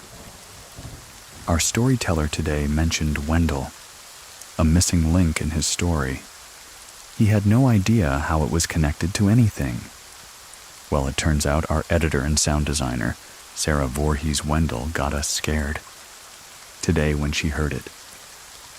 Was it just a coincidence? If you have a true story that you want to share, head on over to TrueScaryStory.com and fill out the form. And if you're following the show, we'll get to hear another story next week. Anyway, thank you very much for listening. Keep it scary, everyone. See you soon. Please listen to the story, Demon in the Barn, while exploring an abandoned farmhouse in rural California. Two friends came face to face with something dark, an encounter so chilling that it still haunts them. Decades later, my name is Edwin, and here is Dory's true scary story. I grew up on my grandparents' and great-grandparents' property in the Central Valley of California. In the 1800s, my family settled there. I'm not sure how they got the land. I think they got it from the Native American Indian tribe. That was in the area. I think it was the Miwoks. My great-grandparents built a big, huge custom home on the property. Had peach orchards, then walnut orchards, almond orchards. Then my grandparents built a big ranch house on that property as well. When I was a teenager, we moved onto the property, onto a separate house next to my grandparents' house. So we spent a lot of time outside. I had horses and whatnot. Our property was 40 acres, and we were up on a bluff. The bluff overlooked the top of walnut orchards. So we would go down, especially in the summertime. We'd either ride the horses or walk, and we'd take this one road that went straight down, of almost a mile, and our property ended at the river, to a day where this story comes into play. This summer, my friend and I, we were going to walk down there just killing time. We usually went to the east. This time I said, let's go to the west. Because last week, when I was with another friend riding our horses, I rode past this old house that was sitting back off the river, off the road. You could tell from the road far away it's abandoned.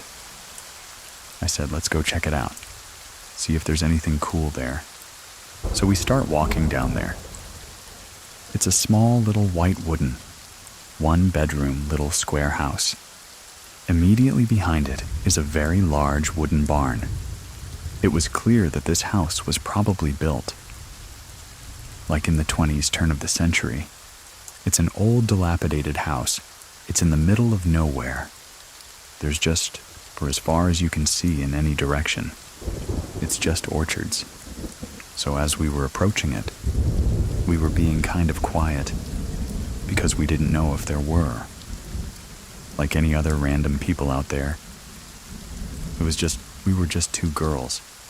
So we wanted to be careful that we weren't going to bump into some scary dudes down there. So we kind of did a big circle around the barn in this house to make sure nobody was there. And we were quiet as we were doing it. This barn is massive, huge barn, the size of a 2-story building. But there was no second story in it. It was just really high rafters. The doors to the barn were slid open. There was probably maybe a 5 or 6 feet space between the back wall of where the house was and the back wall of the barn. And the barn was totally intact. There was nothing wrong with it. It was that thing was solid.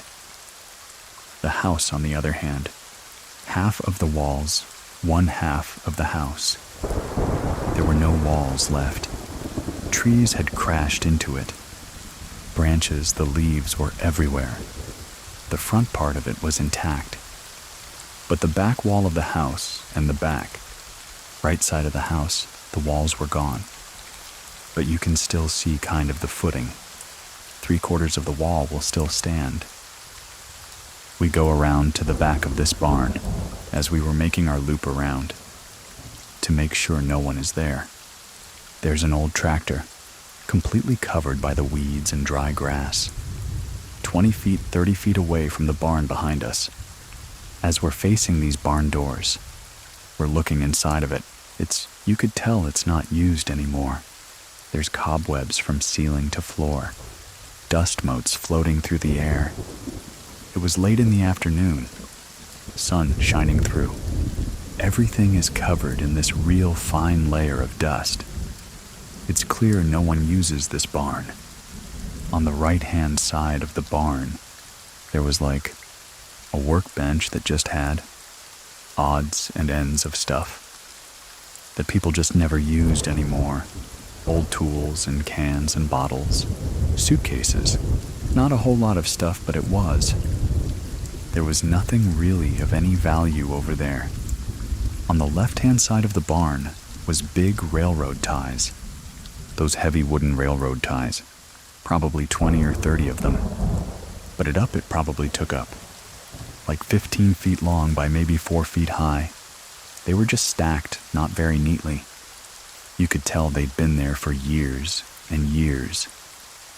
And years, cobwebs all over them, hay all over them, dust, and there were barrel hoops thrown on top of them, and pieces of wire. It used to be maybe a grape vineyard that was in the empty fields that were around us.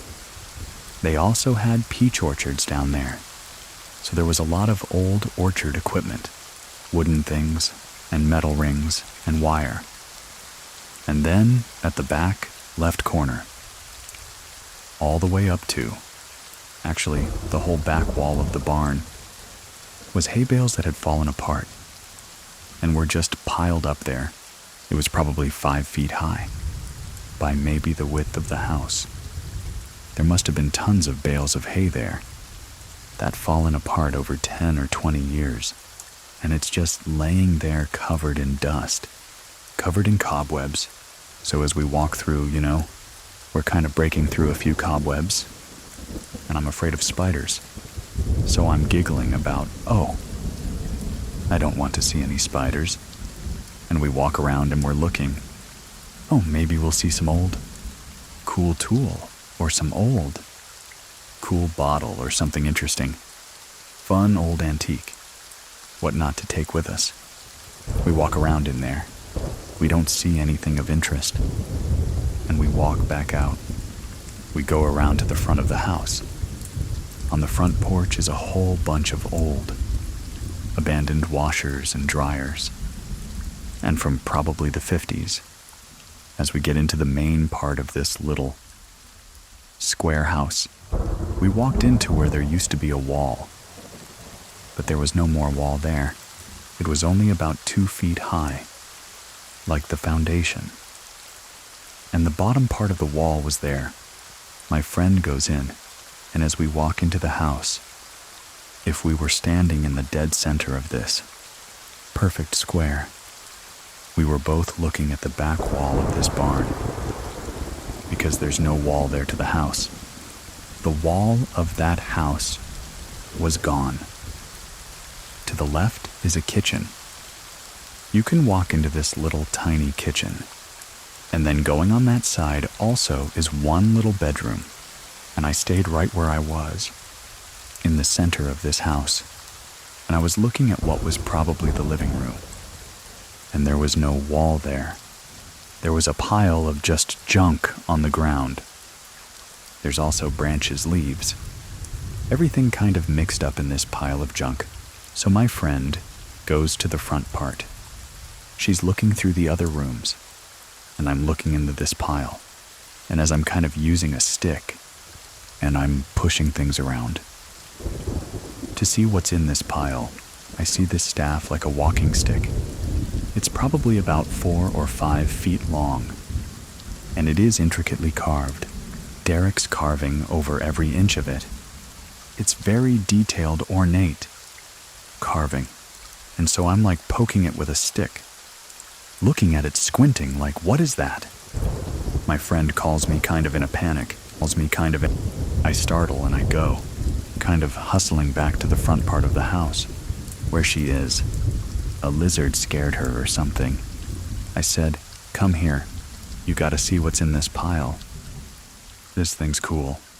So, we walk back to where I was standing at this pile, and from where we're standing, we are probably 5 or 6 feet from the back wall of the barn. If you've ever been in an old barn, or like an old wooden fence, you could see kind of through the cracks of the wood, just a little tiny bit. You can see through the cracks of the wood. And so I get to that pile, and I'm like, look, there's this stack here. I start poking around in the pile, and there's nothing there. It's not there. And she goes, what? What did you see? And I said, there was this stick. And as soon as I started talking about it, there came a sound from inside that barn that was so deafeningly loud. It sounded like somebody had dropped a freight train inside that barn. The ground shook, and it was like whatever was at the back of the barn, where the doors were. It was like a train, or it was louder than a truck. It was whatever it was. It was so loud it was barreling into the barn so fast, so furious you could hear the wood flying. You could hear those barrel rings flying. You could hear the railroad ties flying. You could hear the hay, everything scattering in there. The walls were shaking. The ground was shaking. The air was just reverse. It was so loud, everything just moving in there. And then, whatever it was, hit the back of the wall of that barn, right in front of us, eye level. And you could just hear this guttural growl and breathing on the other side of this wall. And this wasn't a person. This wasn't a car. This was a sound that I can't even describe how incredibly loud this was. We're both frozen, staring at this wall. Through the slats of this wall, we start to kind of inch our way to the right, to kind of walk out away from this house. Staring at the wall as we do, you can tell something's on the other side of the wall. You can see it. Dust is kind of coming through the slats of the wood. You could see eyes through those slats, but you can't make out the shape. You could see something on the other side of the wall. It was dark black. The eyes were like a yellowish, then kind of red. As we started facing the wall, slowly inching our way out of the house, not taking our eyes off of this wall. It's still breathing and following us, and you could hear things moving on the other side of that wall. We come around where there's a clearing, and we take off running. We don't look back.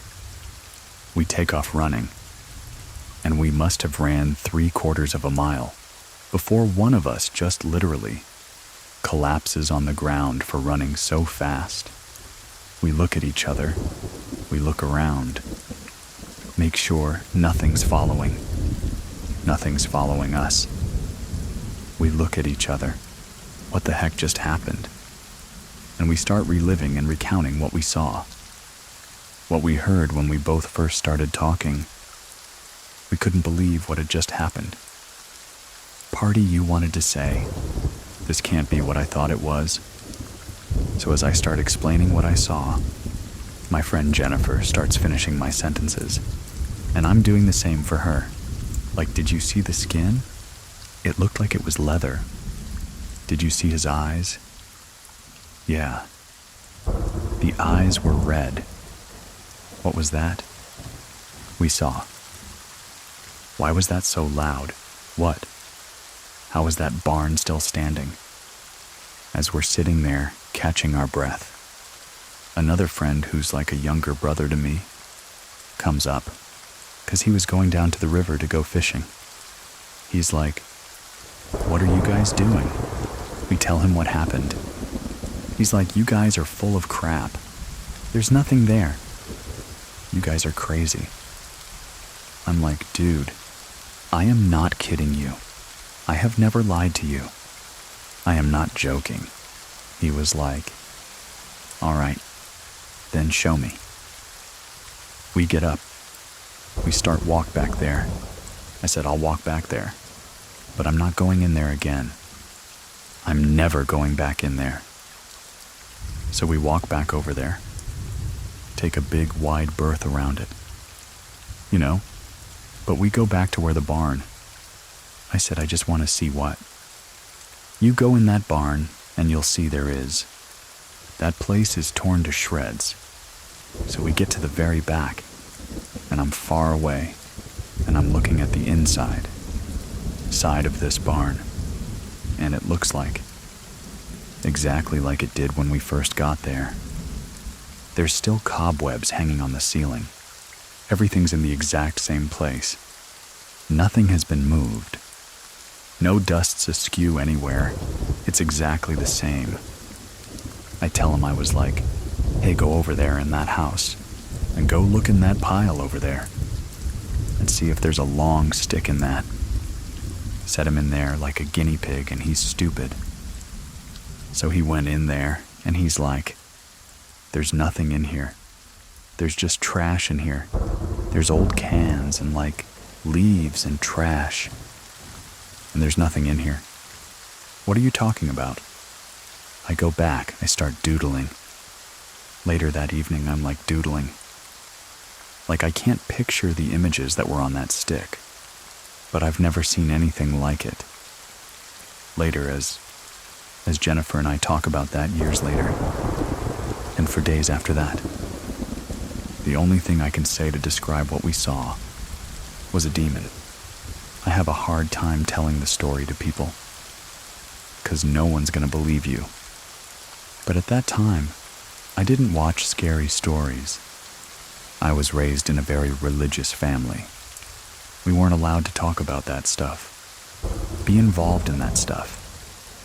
Like, it was not part of my world, part of just my experience. It wasn't something I was looking for, wasn't anything I was expecting. But I know what I saw, and it was from that point on that it really made me wonder what else is out there, because I can't explain what I heard and what I saw. Since that time, as an adult now, it has made me interested in what else is out there. There's something else that goes on in our world that's more than just, flesh and bone. There's something else out there. So I've been interested in reading and studying, trying to figure out, but a little bit afraid of finding out exactly what I saw since that day. There are very few things that actually scare me. Almost everything else is tangible. You can fight your way out of it. There was no fighting. You knew you were completely powerless to this. That terrified me to my core. To share your story with us, head on over to True Scary Story. And fill out the form. And if you know of somebody who might like this podcast, send it to them. Links are in your app and in the description of this episode. And if you want to support the show and listen without ads, try out Scary Plus. It's free for 2 whole weeks and then $4.99 a month. You can cancel whenever you want. Thank you very much for listening. Keep it scary. Everyone, see you soon. Please listen to the story, The Man on the Moon. My story takes place starting in 2013. We've been in this apartment for less than a year. My son was 5 years old. He's 16 now. It always seemed like he would have night terrors. He would start crying in his sleep, making weird noises. We would just hear him whimpering. We really didn't know what was going on. It started getting a little bit more intense. He started screaming and yelling. This would always happen between 11:30 and 12, when I would be getting ready to go to bed. We would go in the room, his body would be straight. It looked like somebody pulled his legs. His feet would go flat, and his hands would be to his side. But he was still sleeping, and he would be screaming. The screaming will last for about 5 minutes, and we lived in an apartment building complex. So, I always thought that people would think that we were doing something to my son and he was screaming. After that, he would always yawn and turn right back around and sleep peacefully for the rest of the night. We were dealing with this for about 2 months. His doctor told me that it was probably him getting into his REM sleep stage, and that we should let him rest and not look at TV or anything for at least 30 to 45 minutes before bed, so that he can settle down. Then it just never stopped. One night I was walking past his room. It was completely dark in there. He had a little night light that was behind his dresser, so it kind of illuminated the walls. It wasn't enough to be super bright. When I was walking towards the room, because I heard him whining, I saw some figure standing over by his bed. In a panic, I turned on the light, but it was nothing there. I definitely saw a figure standing next to his bed while he was starting the whining stage. Time has gone by. Now I'm in my room, and I hear like lullaby music. Like I said, I live in an apartment complex, so I thought maybe it was coming from the other apartment. I turned the TV down, and when I was starting to walk towards his room, I saw a dark figure move from the side of his bed. Over to the dresser, the lullaby music stopped. Now I knew that I wasn't seeing things this time. So I just went in there, I snatched him out of his room, and I went back in my room, and we waited for my husband to come home, because it was just me and my son in the house. We were in the living room one day watching TV. I heard the toilet seat slam down. No one else was in the house. We were all in the front. I went back over to the bathroom and said, "Oh, maybe the toilet seat just fell." When I went back there, the toilet seat was actually still up. It never fell down. But you can hear the noise that it slammed shut. So now I just started being freaked out in my house. I didn't want to say anything to my family. The only person that knew about it was my husband at the time, and then we had a cat. So I kind of kept saying that, oh, maybe the cat went by and I saw the shadow of the cat, or that maybe he was in the bathroom and he hit the toilet seat. So I kept trying to make sense of it myself. It wasn't until one evening, everybody was in their rooms, I went to go take a bath. I was in the bathtub. I decided to lay back, relax. I put my cloth over my face and I was just laying there. And it sounded as though someone opened the bathroom door. but I took it off thinking it was my husband, or my son coming in the room, but it was no one there. I closed my eyes and just laid back. Out of nowhere, it felt like someone smacked me in my face. I felt a hand print the burning sensation. I jumped up out of the bathroom, ran out of there, went to go tell my husband, and was like, okay. That's it. At that time, my son started screaming and had another night terror. While I'm panicking trying to talk to my husband, he starts screaming and we had to rush into his room. And it was just one of his regulars, screaming night terrors. But this one got a little bit more intense. It lasted way longer.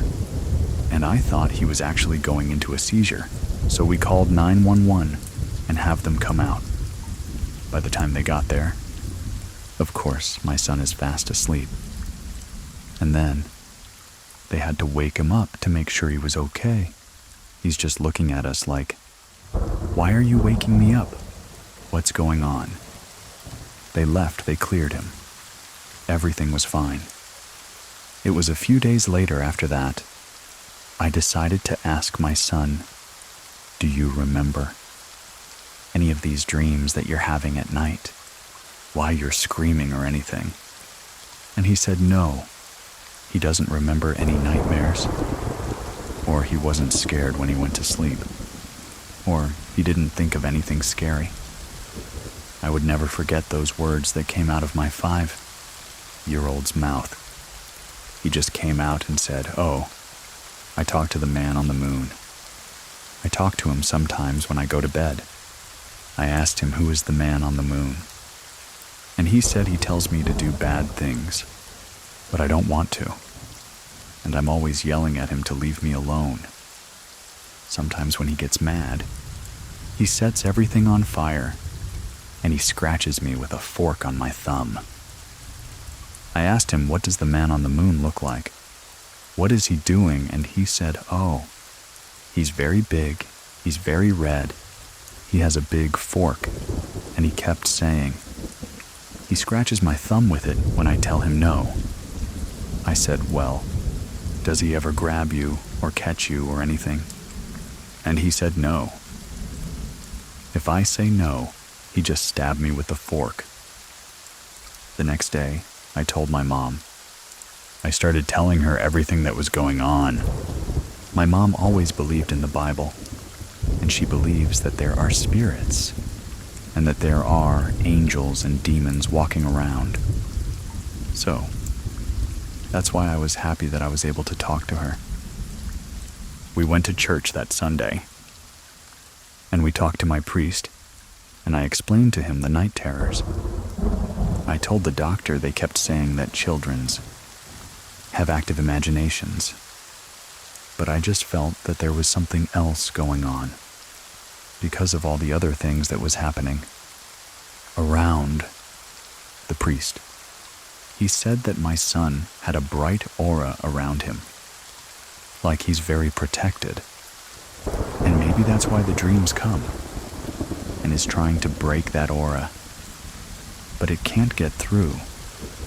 So he gave us holy water.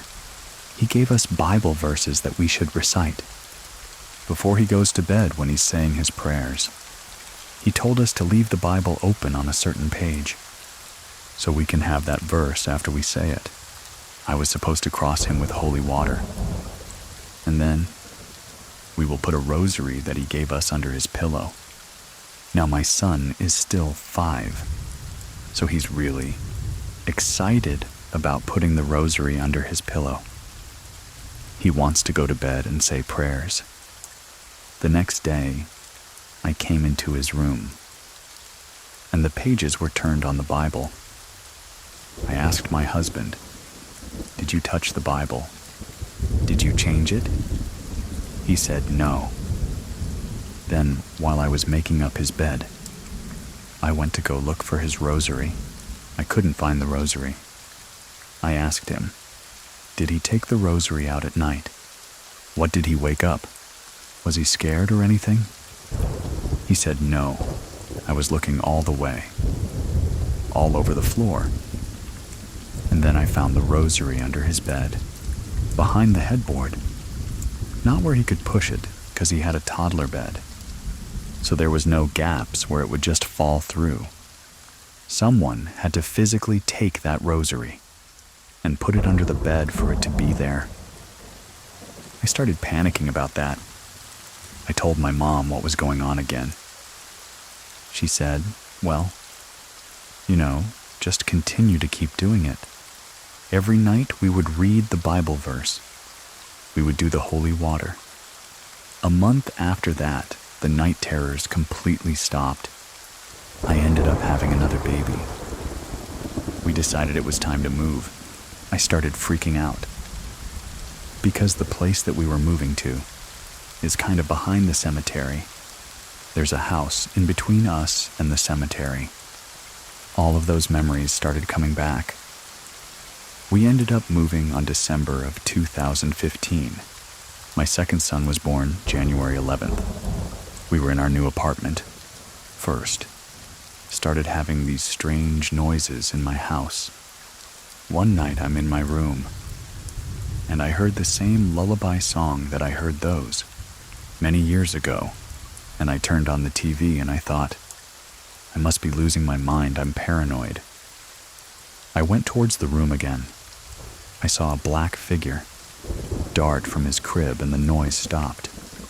I'm thinking now, the cemetery behind me, the past everything is coming back into play.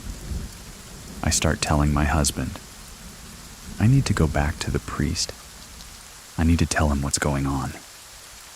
Maybe a week after that, I'm laying in my room and I could not get to sleep because it felt like someone was staring at me from my hallway. I was turning around and I opened my eyes, and next to my dresser, I saw that black figure that I've seen multiple times. This time, it did not vanish. I was staring at it while I was trying to move and tap my husband and let him know that something's there. It flew toward me. The only thing that I could do at that moment was flip over my husband because it lunged toward me so fast. I didn't know what else to do. I ended up flipping over my husband and fell off on the other side of the bed. When he woke up and then was asking me what was wrong, I explained to him what was going on. That black figure that I keep seeing randomly, it's back and it's trying to attack me. I was terrified. I said I was going to go back to the priest, let him know that this is happening all over again. We did the same thing. I had to take the baby to him. They got him baptized. And after that, that was it. Nothing else again, so I don't know if that black figure was trying to soothe the children or if it was something else. But I know it was the same figure that I saw when my first son was 5, and then again when my second son was born. And that's what lunged toward me. So I'm not sure if she was angry with me or someone who just wanted to be by children. But I would feel this presence in my home, as if someone was always watching me. But I never saw the figure again. After we went back and blessed the house, got holy water for here. Luckily, things have been much better. I did have another baby since. And those things have always crossed my mind. So my new baby is 2. But I've yet to see the black figure, or hear any weird lullaby songs, or feel as though someone's watching me. It was only with my 2 sons. I don't know if it's different, because now I have a daughter. But whenever I think about what happened to my older son, who's now 16, it just gives me the chills. And I will never forget what he told me. When he was 5 years old, I talked to the man on the moon. To share your own story with our community, visit us at truescarystory.com. And if you want to support what we do, you can try out Scary Plus for free, or drop some stars for us in the reviews. Links to everything are in the description of this episode. Thank you very much for listening. Keep it scary, everyone. See you soon. Please listen to the story, The Curse of the Nightly Visitors, in South Africa, especially within the Afrikaans language community. There's this superstition that if a person is born with the sac still around them, I think they call it an amniotic sac, that you got a link with the spirit world, where you can see or experience supernatural entities, or force in some way. It was sort of frowned upon. You don't talk about this. You don't talk about seeing spirits. My mom and I were actually 2 in our family, born with that sort of thing. My dad passed away 8 years ago. It will be 8 years this year. My mom sold the house, and she bought a new house. What she didn't know at that point was, the lady who owned the house before her husband had cancer and passed away in the house. Not every night, but every good once in a while. She's been having what we like to call nightly visitors. The first month or so after my mom moved in, she was sleeping in her bedroom and she heard this loud noise, like there was a printer printing whatever sort of document next to her and someone typing on the keyboard. The first thought my mom had was, "Oh no, there's someone in the house. I'm going to be robbed. Something's going to happen." She turned on the light. She could still hear the noise. It was coming from inside the house. She looked around, and it's a small place, and there was nothing there. She thought, I'm just going to go back to sleep. Maybe it's just me hallucinating. Maybe it's all the stress from the move. She goes back to sleep. She gets woken up at 3 a.m. Same thing. For the next couple of nights, it's the same story over and over again. There's these people typing on a keyboard of a computer. There's a noise of a printer. There's paper being crumpled up. General office noise. My mom got fed up with it, and she said, "What the hell is your problem? Leave me alone. Just be quiet. I want nothing to do with you." And the noise stopped. Then a few nights later, the noise picked up again. She said the same thing, "Leave me alone. I've got nothing to do with you. What is your problem?" And then a few days later, she got a call from someone who was relatively close to the family to say her husband passed away. And my mom first thought, oh, it's a coincidence. Maybe it's stress nightmares. Things like that. This has been going on for a few years now. Every couple of months, she will get a visitor or hear a noise or something.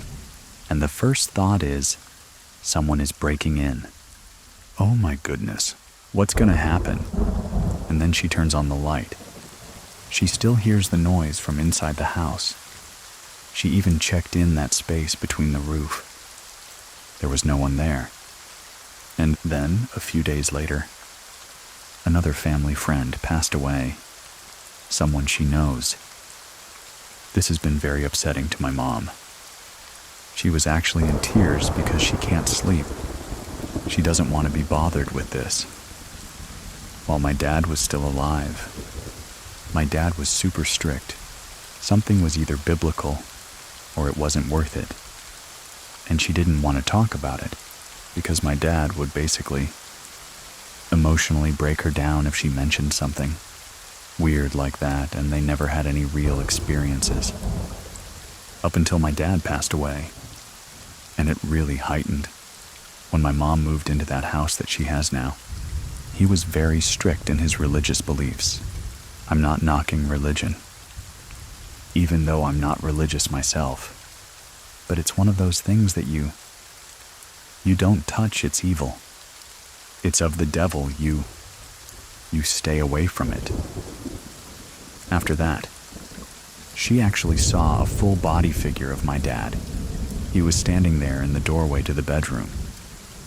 And he said, "I'm sorry. It's my fault. You're going to be okay." sort of that comfort he never gave. Really gave her in life. He's now trying to give her after his passing. It gets to the point where I'm also starting to dream.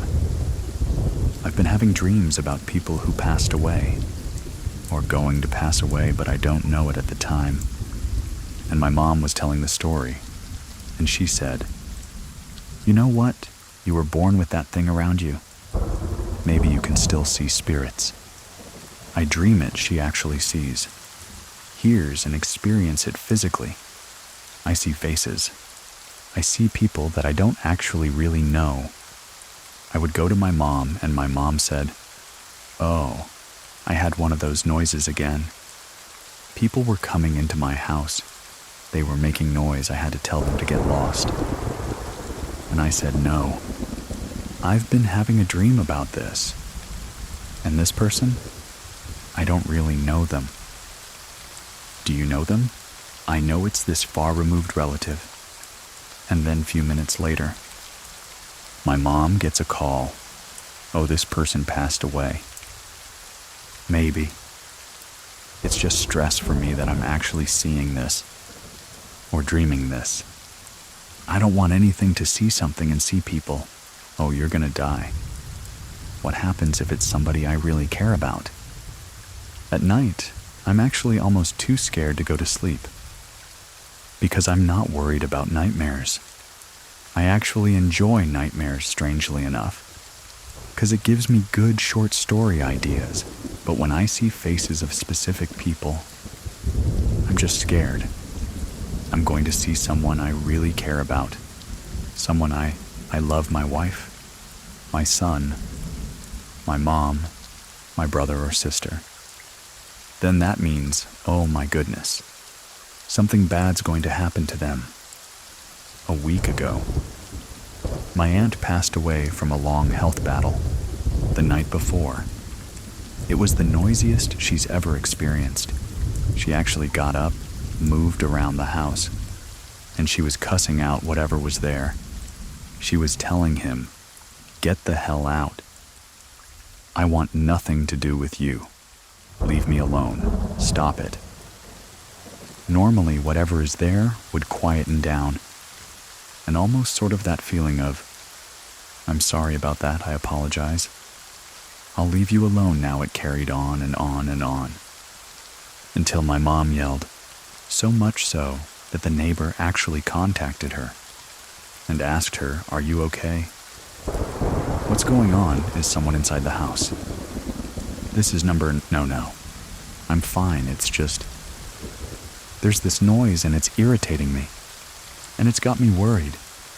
I thought there was someone inside my house, and then that neighbor went to the other neighbor and asked him, "Why are you making a noise?" And the neighbor said, "No, I'm not making a noise. I heard a scream, and I'm up too." And then my mom eventually had to admit to them, "Look, this is what happens. I'm seeing, I'm hearing, and it's got me freaked out, because I know my sister is sick." Then that same night, about 3 a.m., I had a dream about my aunt. My aunt and I were never very close. She always used to yell at me, call me names, things like that. But I had a dream about her too, and I thought, oh no, if she hasn't passed away, she's going to pass away, and soon. So about 7:30 that morning, I'm on my way to work and my mom phones. She said my aunt passed away, and I told her I had a dream about her, that she was yelling at me, moaning at me about something that I did as a kid the last couple of times. My dreams and her experiences have actually synced up. I'm normally a very skeptical person, but I'm a skeptic open to the possibility of something. But it actually freaked me out. Now that what I first thought was coincidence, now I'm actually starting to think, okay, maybe there's something to it. And that's what's got me scared. I'm to the point now that I'm actually want to see a psychiatrist. or a doctor, or something that can maybe prescribe medication, that I can sleep but not dream. My mom doesn't even want to come visit my house. Because now she's telling me there's something inside my house after I turn off the lights, or even with the lights on. I feel like there's someone actually watching me. I don't know who. I don't know what it could be. I don't know if they're friendly or malevolent in any way. But I just feel like there's something watching me. But I don't know what the intentions are. My mom has a theory about it herself, because she came from a very abusive childhood. Serious abuse. She thinks maybe the way she was born and the life that she had as a child might have made her a conduit or something, that she can actually pick up on these signals because she was very good at sensing when abuse was about to happen or when something bad was about to happen. She has a very, very good gut feeling. And I think since my dad passed away, since her parents have passed away years ago, that there isn't this blockage anymore. And now everything is coming to her tenfold. Lately, my mom hasn't had any visitors or noises, but she still has that fear in her, that if she hears something, oh my goodness, who's going to be next? Luckily, my son wasn't born with that. My sister and my brother weren't born with that. So it seems like my mom and I are the only two people in our family who actually sees or experiences these things. It's not fun. This is something I want no part of.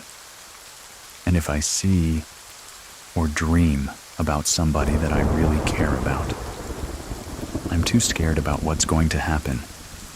Like I always say to my wife, I just want peace in my life, and that's it.